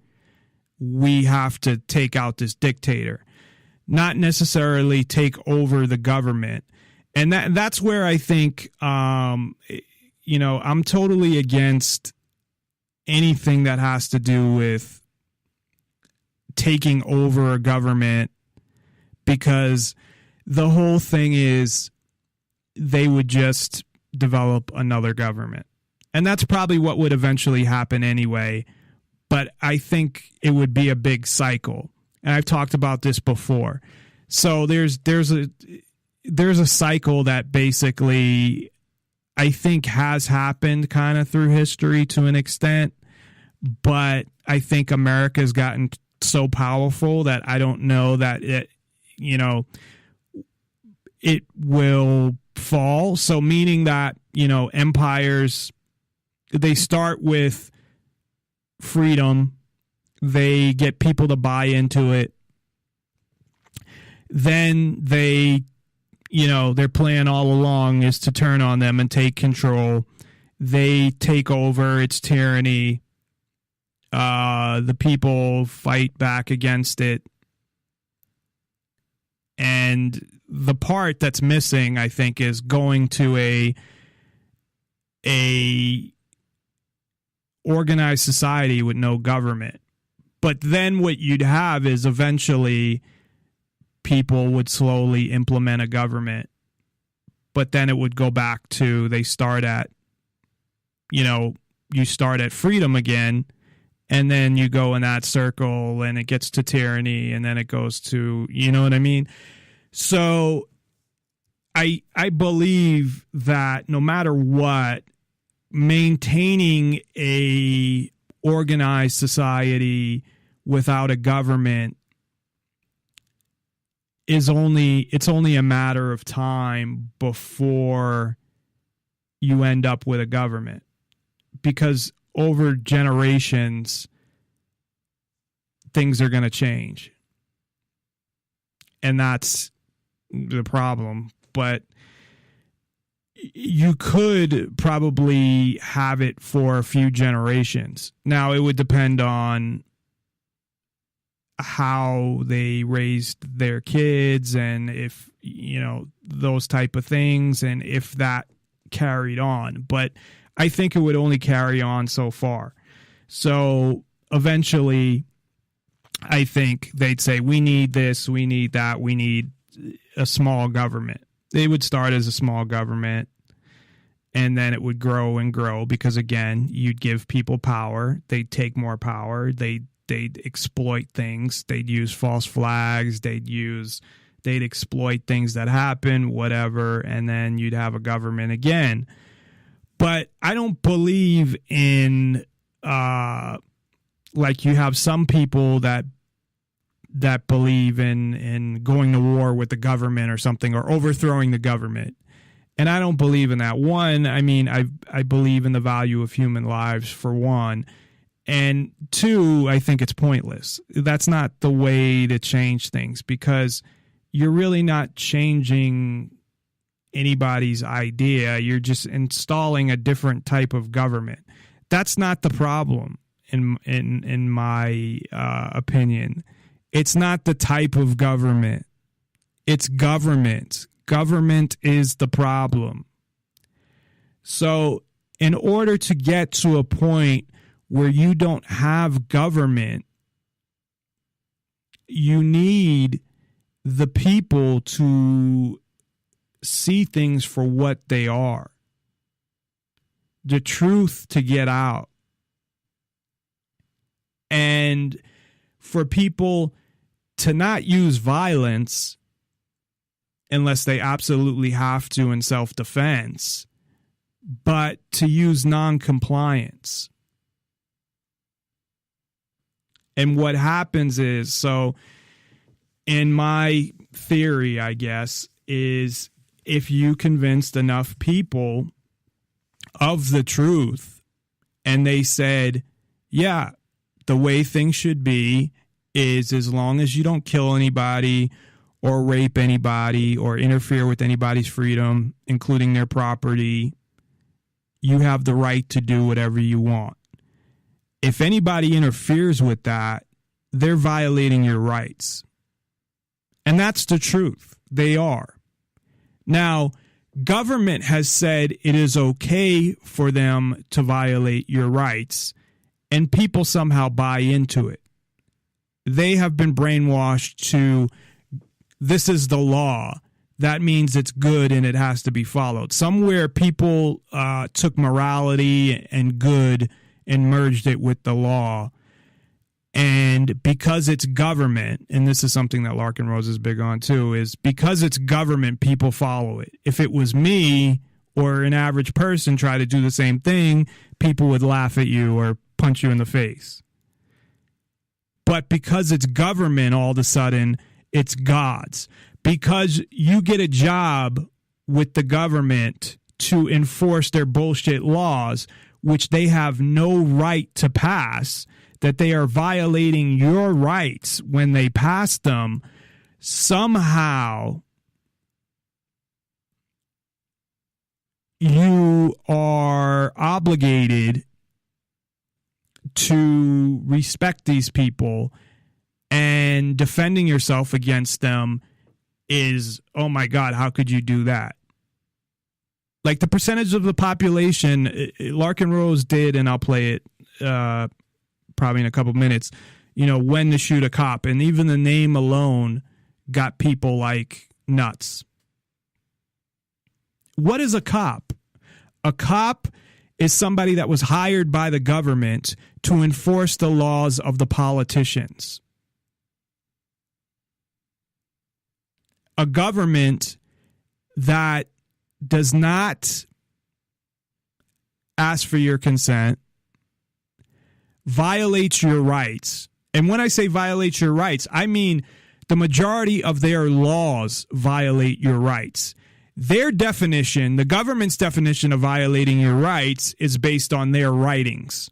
It's not even based on their writings. It's based on how they feel that fucking day. But it's based on their most recent laws. It's not even based on the Constitution. But just because they write a law, it does not mean that they're not violating your rights. When the police arrest you for having any drugs on you, they are violating your rights. In that situation, now, I'm not saying people should do this, nor am I saying I would do it, but police do not have a right to kidnap you. And the fact that they work for the government, if anybody else did it, what would you do? You'd fight back. But because it's the government, you comply. Now, what Larkin Rose actually talks about, which is an interesting point, is the state of mind that people believe. Now, there's some people that don't fight back because they know they're dead if they do it. And I'm obviously one of those people, and so are a lot of people. But there are people that don't fight back because they believe in the government's authority. And that's the problem. They believe that even though the government is violating your rights, it's okay because they're government. So one of his main messages that I haven't really talked about is that people look at government differently than they look at regular people, and they give respect and authority and compliance to government because they're government. Not because of what I'm saying. You know, if I give any compliance to government, it's only because they're threatening to kill me if I don't comply. And that's it. Unless I did something that was, if I killed somebody and it wasn't self-defense or, something like that, that violated basically the non-aggression principle, which, even then, the government really, their system is so fucked up that I don't believe they have any authority even in those circumstances. But I think there should be, in an organized society, ways of dealing with people that murder others and violate, the non-aggression principle and violate people's, murder, rape, assault, those things. So, although that's really the only time when I still don't think it's quote unquote valid because of their fucked up system. It's like creating an illegal system, and then even though you're doing the right thing in one case, that makes it okay. But there should be another way to deal with those people than the police and the government. But his point is that because people are so, one of his points is that because people are so brainwashed that they look at the government differently automatically, that they believe that the government has authority over them, that they believe that the government is to be respected and that they have actual authority, that they believe in their authority, that people that pay taxes, some of them, believe that they actually owe taxes, that they believe they should have to pay them, which is a bunch of bullshit. Now, if I want to pay for something, then I'll choose to pay for something. I should not be forced to pay for your kids' babysitting, government babysitting, which is government schools, or for the majority, not the majority, really any of it. I shouldn't be forced to pay for fucking anything by the government, but they just take my money. And not only that, they will kidnap and kill based on laws that somehow, because whenever they wrote I think 1791 is the actual Constitution, but, even if we'll go back to 1776, because they declared independence from England, which was fine. That was really the only document that I'm fine with, saying that, hey, you guys can't rule us. Basically, what we should do now is not go to war or not anything like that. Declare our independence from the United States government as individuals and say that, look, I'm declaring independence. As long as you leave me alone, we don't have a problem. I'm not going to bother anybody else or hurt anybody or do anything to anybody else's property. And besides that, I have the right to do whatever I want, and you have no authority to tell me otherwise. So go fuck yourself. And they won't listen to me, or they'll just, of course, tell me to fuck off, or, well, they won't tell me to fuck off. They'll just continue to do what they do,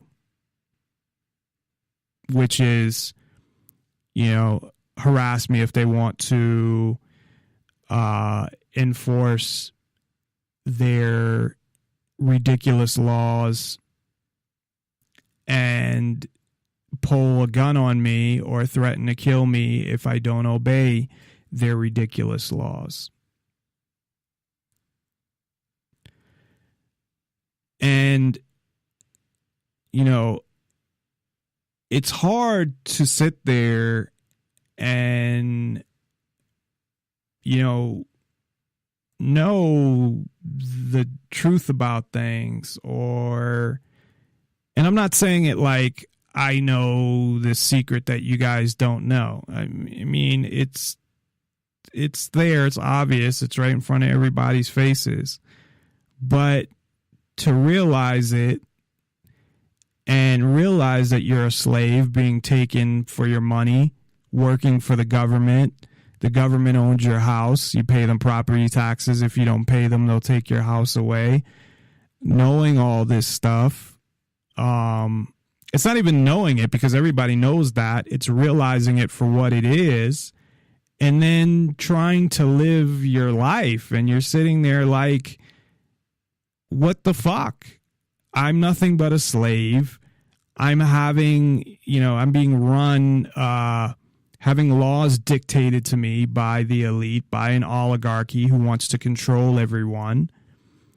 And if I want to do anything about it, I'll either go to jail or get killed.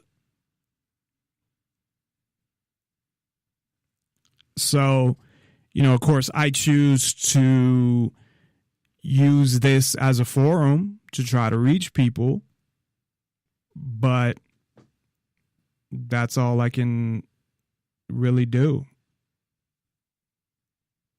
And I've talked about before, you can't solve the, you can't get rid of the system through the system. So that's why non-compliance is really, in thinking about it, I mean, I'm always open to ideas, not violent ones. I mean, in non-compliance, yeah, I think that the altercations would happen, but it wouldn't be anything like a war against the government or an overthrow against the government. Speaking of that, some fucking idiot fucking C-word try to write this book. The war, I talked about this, I think, but to remind people, the war on cops, that there's a war on cops. And this is just so ridiculous that the amount of cops that are going to be killed this year, which is always under 100, it's like 60 or 70. it's usually between like 40 and 70 for the whole country, mind you. And it's a lot more people getting killed. There's not a war on cops. There's a war on people. There's been a war on people since the beginning of any government in that country. So in the U.S., since the government began, so started the war on people, because the control and the getting people in line as far as how elites wanted people to be started. And then, like I've said before, then you got to climb the stairs. You start at the bottom and then you keep going, and we're at where we're at now. And I think we're in a place where I don't have much faith that anything will ever change. Unfortunately, I wish I did, but I don't. So I'm going to play another Larkin Rose clip, and then we'll come right back to wrap up the show. So again, be sure to check us out at nonpartisanlibertyforall.com. That's nonpartisanlibertyforall.com. And we'll be right back after this clip from Larkin Rose.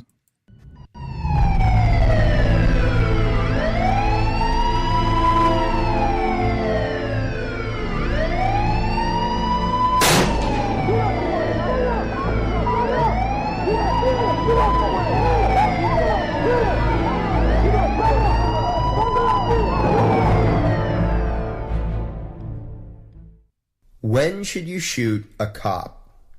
That question, even without an answer, makes most law-abiding taxpayers go into knee-jerk conniptions. The indoctrinated masses all race to see who can be first and loudest to proclaim that it is never okay to forcibly resist law enforcement. In doing so, they also inadvertently demonstrate why so much of human history has been plagued by tyranny and oppression. In an ideal world, cops would do nothing except protect people from thieves and attackers, in which case shooting a cop would never be justified. In the real world, however, far more injustice, violence, torture, theft, and outright murder has been committed in the name of law enforcement than has been committed in spite of it. To get a little perspective, try watching a documentary or two about some of the atrocities committed by the regimes of Stalin or Lenin or Chairman Mao or Hitler or Pol Pot or any number of other tyrants in history. Pause the film when the jackboots are just about to herd innocent people into the cattle cars, or just about to gun them down as they stand on the edge of a ditch, and then ask yourself the question, when should you shoot a cop? Keep in mind, the evils of those regimes were committed in the name of law. And as much as the statement may make people cringe, the history of the human race would have been a lot less gruesome if there had been a lot more cop killers around to deal with the state mercenaries of those regimes. Now, people don't mind when you point out the tyranny that has happened in other countries, but most have a hard time viewing their own country, their own government, and their own law enforcers in any sort of objective way. Having been trained to feel a blind loyalty to the ruling class of the particular piece of dirt they live on, also known as patriotism, and having been trained to believe that obedience is a virtue, the idea of forcibly resisting law enforcement is simply unthinkable to many. Literally, they can't even think about it. And humanity has suffered horribly because of it. It is a testament to the effectiveness of authoritarian indoctrination that literally billions of people throughout history have begged and screamed and cried in the face of authoritarian injustice and oppression, but only a tiny fraction have ever actually lifted a finger to try to stop it. Even when people can recognize tyranny and oppression, they still usually talk about working within the system, the same system that's responsible for the tyranny and the oppression. People want to believe that the system will, sooner or later, provide justice. The last thing they want to consider is that they should illegally resist, that if they want to achieve justice, they must become criminals and terrorists, which is what anyone who resists legal injustice is automatically labeled. But history shows all too well that those who fight for freedom and justice almost always do so illegally, i.e., without the permission of the ruling class. If politicians think that they have the right to impose any law they want, and cops have the attitude that as long as it's called law, they will enforce it, what is there to prevent complete tyranny? Not the consciences of the lawmakers or their hired thugs, obviously, and not any election or petition to the politicians. When tyrants define what counts as law, then by definition, it is up to the lawbreakers to combat tyranny.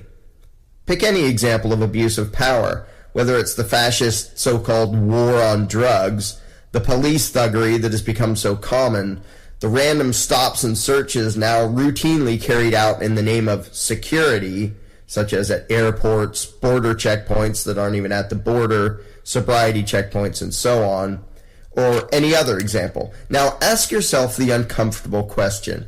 If it's wrong for cops to do these things, doesn't that imply that the people have a right to resist such actions? And of course, state mercenaries don't take kindly to being resisted, even non-violently. If you question their right to detain you, interrogate you, search you, invade your home, and so on, you are very likely to be tasered, physically assaulted, kidnapped, put in a cage, or shot.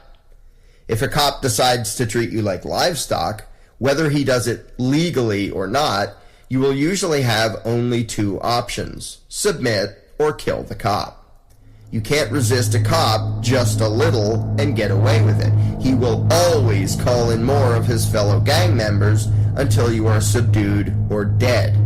Basic logic dictates that you either have an obligation to let law enforcers have their way with you, or you have the right to stop them from doing so, which will almost always require killing them.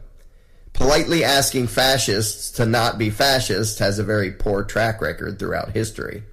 Consider the recent Indiana Supreme Court ruling, which declared that if a cop tries to illegally enter your home, it's against the law for you to do anything to stop him. Aside from the patent absurdity of it, since it amounts to giving thugs with badges permission to break the law and makes it a crime for you to defend yourself against a criminal, if he has a badge, consider the logical ramifications of that attitude. There were once some words written on a piece of parchment, those words now known as the Fourth Amendment, that said that you have the right to be free from unreasonable searches and seizures at the hands of government agents. In Indiana today, what could that possibly mean? The message from the ruling class is quite clear and utterly insane. It amounts to this: we don't have the right to invade your home without probable cause, but if we do, you have no right to stop us, and we have the right to arrest you if you try. Why not apply that to the rest of the Bill of Rights while we're at it? You have the right to say what you want, but if we use violence to shut you up, you have to let us. I can personally attest to the fact that that is the attitude of the U.S. so-called Department of Justice. Or maybe, you have the right to have guns, but if we try to forcibly and illegally disarm you and you resist, we have the right to kill you. Ask Randy Weaver or the Branch Davidians about that one. You have the right to not testify against yourself, but when we coerce you into confessing and call it a plea agreement, you can't do a thing about it. What good is a right? What does the term right even mean if you have an obligation to allow jackboots to violate your so-called rights? It makes the term absolutely meaningless. To be blunt, if you have the right to do A, it means that if someone tries to stop you from doing A, even if he has a badge and a politician's scribble, sometimes called law, on his side, you have the right to use whatever amount of force is necessary to resist that person. That's what it means to have an unalienable right. If you have the unalienable right to speak your mind, a la the First Amendment, then if all else fails, you have the right to kill government agents who try to shut you up. If you have the unalienable right to be armed, then if all else fails, you have the right to kill government agents who try to disarm you. If you have the right to not be subjected to unreasonable searches and seizures, then if all else fails, you have the right to kill government agents who try to inflict those upon you. Those who are proud to be law-abiding don't like to hear this and don't like to think about this, but what's the alternative? If you do not have the right to forcibly resist so-called legal injustice, that logically implies that you have an obligation to allow government agents to do absolutely anything they want to you, your home, your family, your neighbors, and so on. Really, there are only two choices. You are a slave, the property of the politicians without any rights at all, or you have the right to violently resist government attempts to oppress you. There can be no other option. Of course, on a practical level, openly resisting the gang called government is usually very hazardous to one's health. But there's a big difference between obeying for the sake of self-preservation, which is often necessary and rational, and feeling a moral obligation to go along with whatever the ruling class wants to do to you, which is pathetic and insane. Most of the incomprehensible atrocities that have occurred throughout history were due in large part to the fact that most people answer never to the question of when should you shoot a cop. The correct answer is when evil is legal, become a criminal. When oppression is enacted as law, become a lawbreaker. And when those violently victimizing the innocent have badges, become a cop killer. So the next time you hear of a police officer being killed in the line of duty, take a moment to consider the very real possibility that maybe in that case, the law enforcer was the bad guy and the cop killer was the good guy. As it happens, that has been the case more often than not throughout human history.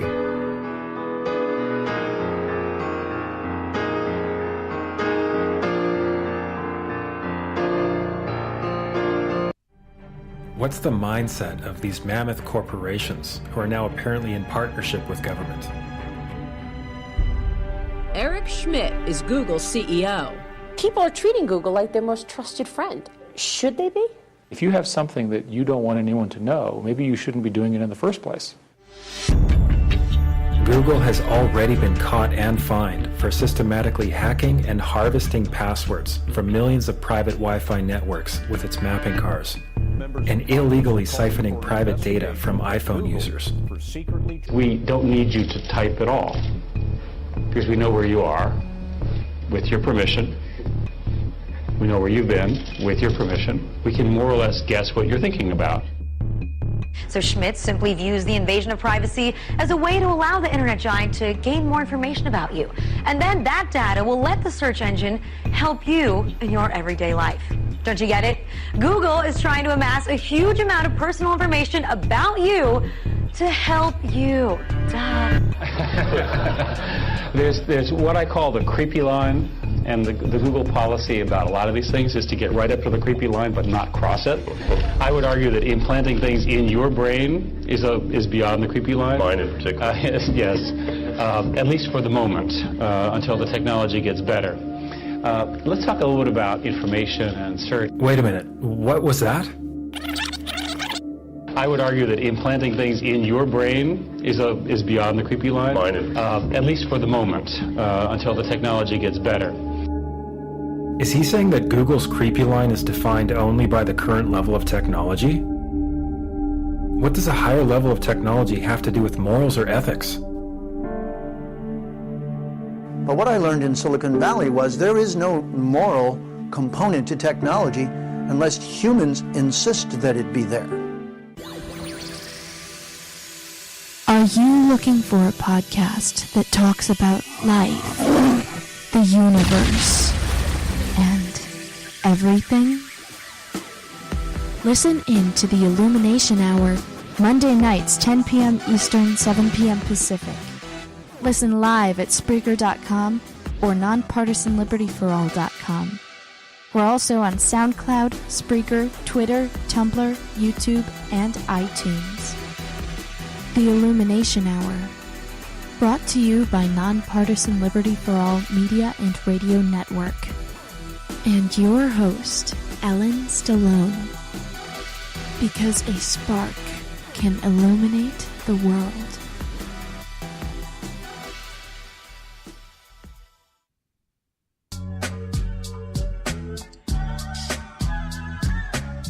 Promoting the ideas of true freedom and liberty, Nonpartisan Liberty for All Radio with Dave Bourne. And we are back, back for at least about 30 seconds. That's pretty much all the time we have for tonight. In summary, sometimes it's hard even to do this show, because all the stuff that goes on, and there's stuff that, of course, I don't even know, meaning that I haven't researched or looked at, that I should be doing more research and more looking at articles and things like that. And then, of course, there's the stuff that the American public doesn't know, that we have ideas of things and come to conclusions but don't have proof. And that's a lot of things, because everything people just take the government's word for, or take the police's word for, the majority of things, and we just don't know. There are a lot of unclassified or declassified documents and things like that there is proof of all of these things, so that have happened. So you can only imagine, if this happens, how you gonna believe what they say about this, So that's where I've gotten to a point where I just listen to the information, try to see what their angle is on it, see how they use it to exploit things to push their agenda, and come to my own conclusions, because that's really all you can do. You can't believe what you hear in government media or what the police say or any of it, what the politicians or the government, even if it's true. I mean, it could be something true, but you can't just believe it. So it's just fucked up. And the real truth is, I don't give a fuck what anybody says. I mean, everything points to this, is that they want to take full control, just like in all these, books and stories, movies, like 1984, and there's a whole bunch of them, that the government wants to take total control over every aspect of your life. And you can either sit there and let it happen, or you can try to do something about it. So I will continue to do what I can and talk about the things that hopefully will finally resonate with people. I mean, talking about different things, I'm not going to talk about the same thing every night, obviously, and we haven't. We've covered so many topics on this show, because you never know what's going to resonate with somebody. There might be one thing that finally makes somebody think, and then from that, they start doing other research, and then they start thinking about other things, and you never know. So the one good thing, of course, is the truth is on our side, and hopefully people will not just wake up and see that, what the U.S. government is doing and make it about the people. And that's the problem. People have to realize it's the institution. And that's the hardest thing. People will criticize, or Americans or whoever in other countries will criticize the people in office, the president or senators or Congress or whatever, but they won't always criticize, or in general won't criticize, the institution of government and police and all of these things, that the institution is the problem and that the institution needs to be eliminated, because the institution is what causes all of these things. And the people are just scenery, just for people to get caught up in. And you have people that, or celebrities or talk radio, media, that want you to focus on the people, not the institutions, like Alex Jones and people like that. How he cannot, unless he just lies and doesn't really say what he believes about government, but how he can say all the things he says and then still say there should be a government is insane. But thanks for everybody for tuning in. I always appreciate it. And we will be back on Tuesday to talk about the rights of teens. So be sure to tune in for that. And next week, I may have to reschedule it.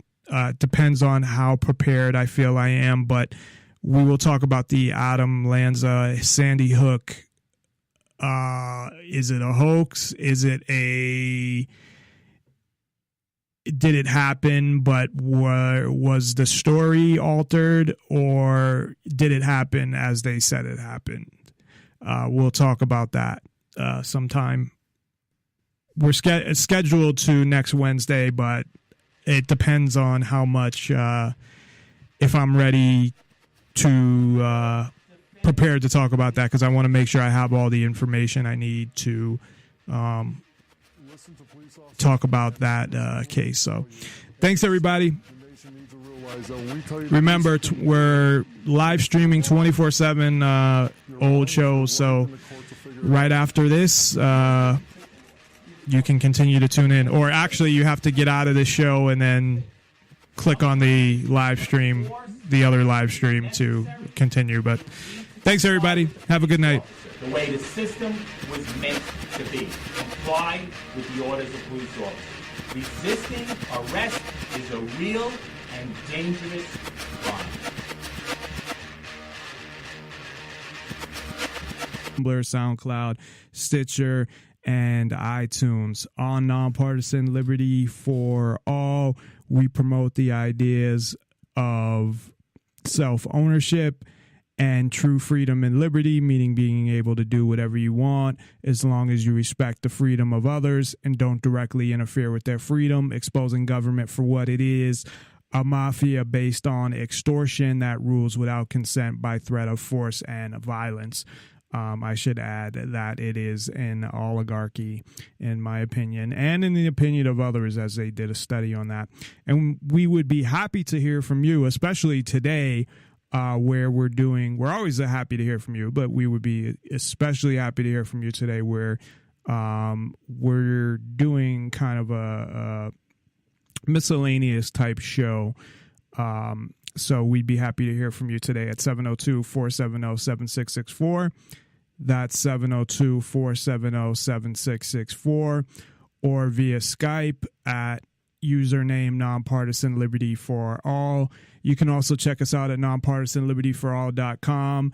That has all of the contact information. So if you forget the phone number or the Skype username, as well as links to our Facebook pages. We have 4 Facebook pages, and our other social media pages, links to all the archives, the specific links, blogs, articles, pictures, lots of stuff there for you to look at and hopefully enjoy.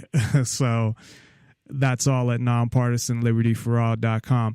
So what I started to get into was, today I had a show plan that I was going to do, and I just moved that to next week, about teens and their freedom. And we've talked about kids and freedom before, but I'm going to focus a little more on teens and the whole ownership thing and some of the things that we've touched on before. But to get more into detail on some of that stuff. And I've been reading this book about how they tell you, you know, to punish them and things like that. And now they got away from the hitting, which is good, but it's still that you're supposed to be in control and this and that, and all things that once you hit the age of a teenager, I think things totally change. You can debate about anything, but and I don't like to tell people what to do. So I'll say, in my opinion, the age of when, you know, a child should be free, or, I mean, once they start walking and talking, I mean, they should have a certain level of freedom and self-ownership. I mean, really, the fact that as long as they need another person to survive, like infants or, you know, toddlers 4/7, is because I don't get a lot of live listeners. If I did, it's weird because when I was on Blog Talk Radio, I did. Not a lot. I mean, when I say a lot, it's all relative to how many I get and how many are listened to after the fact. So I don't say a lot, and maybe they have trouble with the connecting, or they're not doing it correctly, or what. I don't know, because I don't have any. Although I've never listened to one of my live shows because I'm on the air. Actually, that's not true. I have, because Ellen's show that's on Mondays at 7:00 Pacific, I've listened to her show, and I don't have any problems through my phone or through my computer or through the website or anything. So I don't know. Maybe people are just busy, the majority of people, at the time that it's on, and this is really the only time I can do the show. I could do it a little earlier, and that's about it. I can't do it any later because of work, and I can't do it any earlier than after work, so I'm kind of constricted when it comes to the time. But I don't get a lot of live listeners. They usually will listen to the archives. So if I knew that I had a certain amount of listeners, if I knew I had 5 listeners that listened every day live, or 10, you know, sometimes it's none, to be honest, that will listen live, and then there'll be, you know, a lot of people. Again, it's all relative, but that listen to the archive, even over time. I mean, there was one that just recently was like 100 and something. And for me, that's a lot. I mean, if I hit 100 on every show right now, I'd be happy with that. Now, of course, my goal is to go way beyond that, but that's, you know, I'm a small little radio network. I mean, I'm not really even a network, if you want to get technical, but I call myself a network because I run it 24 hours a day, and I have 2 shows on it, and we're looking to add shows, and we're still supposed to add another show, but that just hasn't come together yet. So I do consider it a network, but I mean, it's small compared to other internet shows. But there's a lot of internet shows that are right around the same amount of listeners, too. So to the, I guess, very successful or semi-successful ones, it's really small compared to that. But there was a show from, it might have been a month ago or maybe 3 weeks ago, that it all of a sudden just got the most listens in the past week. And I'm like, what the fuck? And I think it went like up to 150 or something, you know. And the highest I've had is my show on Kratom. The first one went up to like 950, so almost 1,000. And that was, I will say that as a teenage, once you hit, your teens, I believe you have the same rights as adults. And you did hundreds of years ago, but somehow that got lost. And they say, well, that was only because you died by age, 40. But that doesn't matter. I mean, and people got married at 13 and 14. So what is your point? I don't understand okay, well, because of this was okay then, but it's not okay now. Explanation.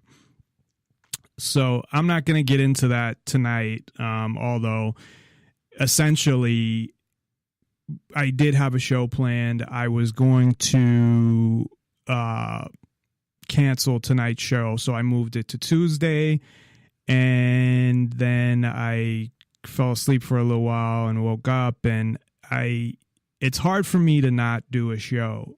It really is, even though I've been having issues with energy and always being tired, and just between the stuff with work is just mentally exhausting for me.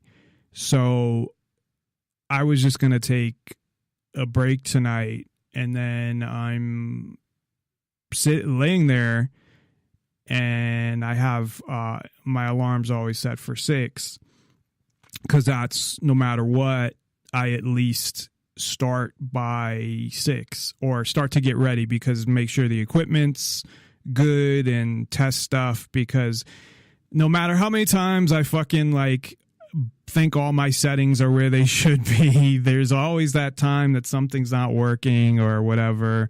So I go and test my settings, and if there's stuff I have to convert files, and I have to create the show and get that ready.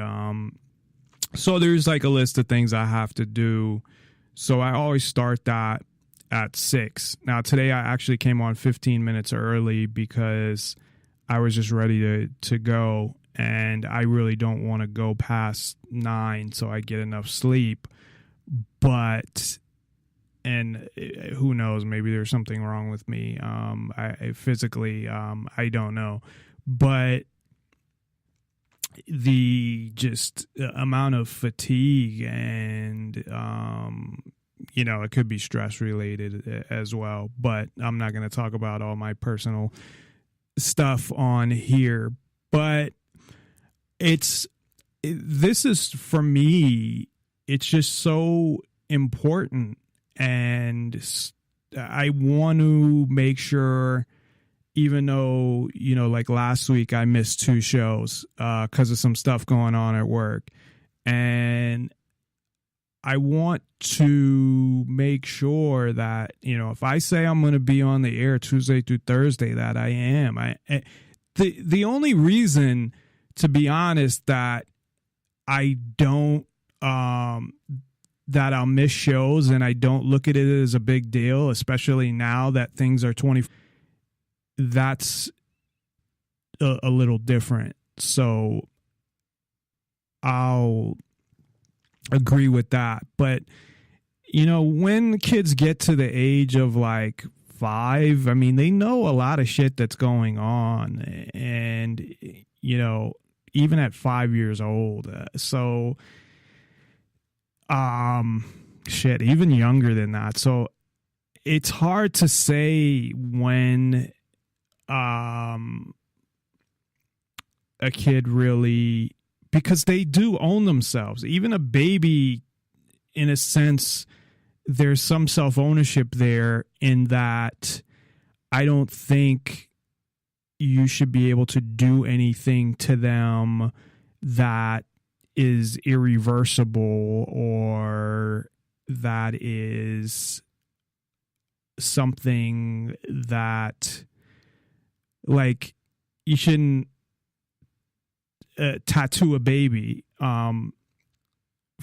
and most people won't, but they may be doing this in the future, or they may be doing it now, who knows, with chips and shit like that, or doing something at the hospital that's tiny and you don't even know about it. But the point being is that they own their body, and even though they can't say no, you shouldn't be doing things like that. But at the same time, you can't let 1-year-old, I don't know when kids start to walk, like 1.5, whatever, or when they start to crawl, just crawl out the door and, to wherever they're going, because their mind's fully not developed and they can't survive on their own. They can't feed themselves. They can't, yes, a 5-year-old can't survive on their own, sort of, because you could say you support them, but if they had to, they could.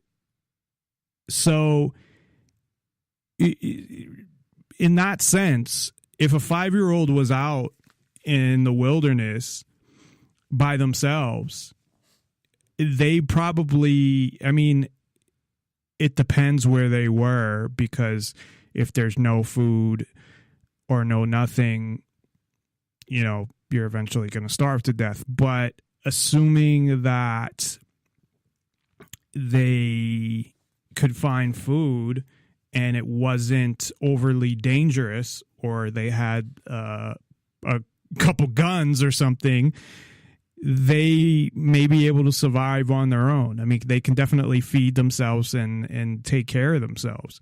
So it's just, that's one of the hardest things for when I look at, and this is not what I'm going to talk about today, but because I had mentioned the show I was going to do, and I wasn't really going to talk about, I would have mentioned this, but I was going to focus more on teens.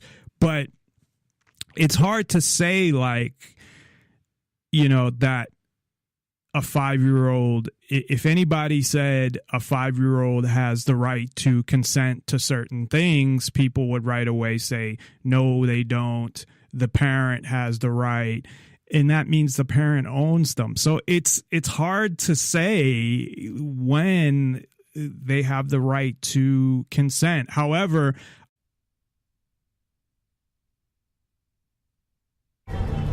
This operation, Heather, that's bored. Green light, yes, sir. Sir, I need more time. We have no time. Are you going to give that order or not?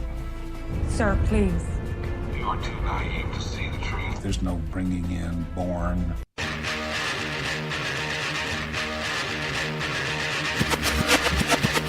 We will defend these police officers. Listen to police officers' commands, listen to what we tell you, and just stop. The nation needs to realize that when we tell you to do something, do it. And if you're wrong, you're wrong. If you're right, then the courts will figure it out. We don't get to take the enforcement. But at the end of the day, each and every member should go home safe. Sometimes the use of force is necessary. You need to comply with the police officer the way the system was meant to be. Comply with the orders of police officers. Resisting arrest is a real and dangerous crime.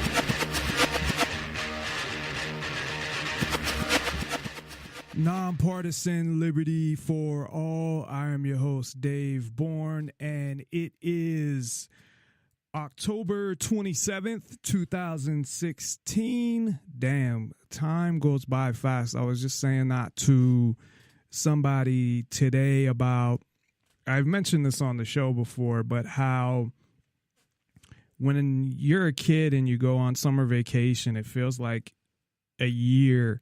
And then when you get older, just years go by so fast.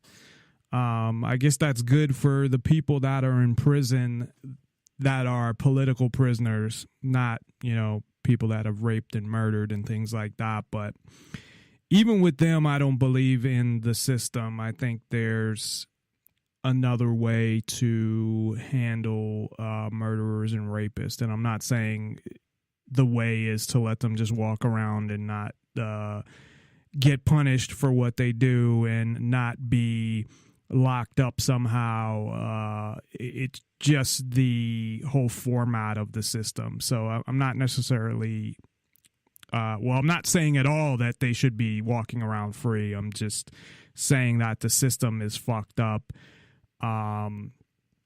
And that things should be a lot different. But at the same time, there should be people that never get to have any freedom based on the things they did. However, that's very few crimes. And maybe we'll talk about that today. Let me let me introduce the show, and then I'll get to that. We're coming to you live from Las Vegas, Nevada, as always, and thank you for tuning in to Nonpartisan Liberty for All. We're on weeknights, Tuesday through Thursday at 7 o'clock Pacific, 10 o'clock Eastern on the Nonpartisan Liberty for All radio network, which now runs 24 hours a day, 7 days a week, and you can listen live on Spreaker.com and NonpartisanLibertyForAll.com, and to the archives immediately following the show on Spreaker, YouTube, Twitter, Tumblr,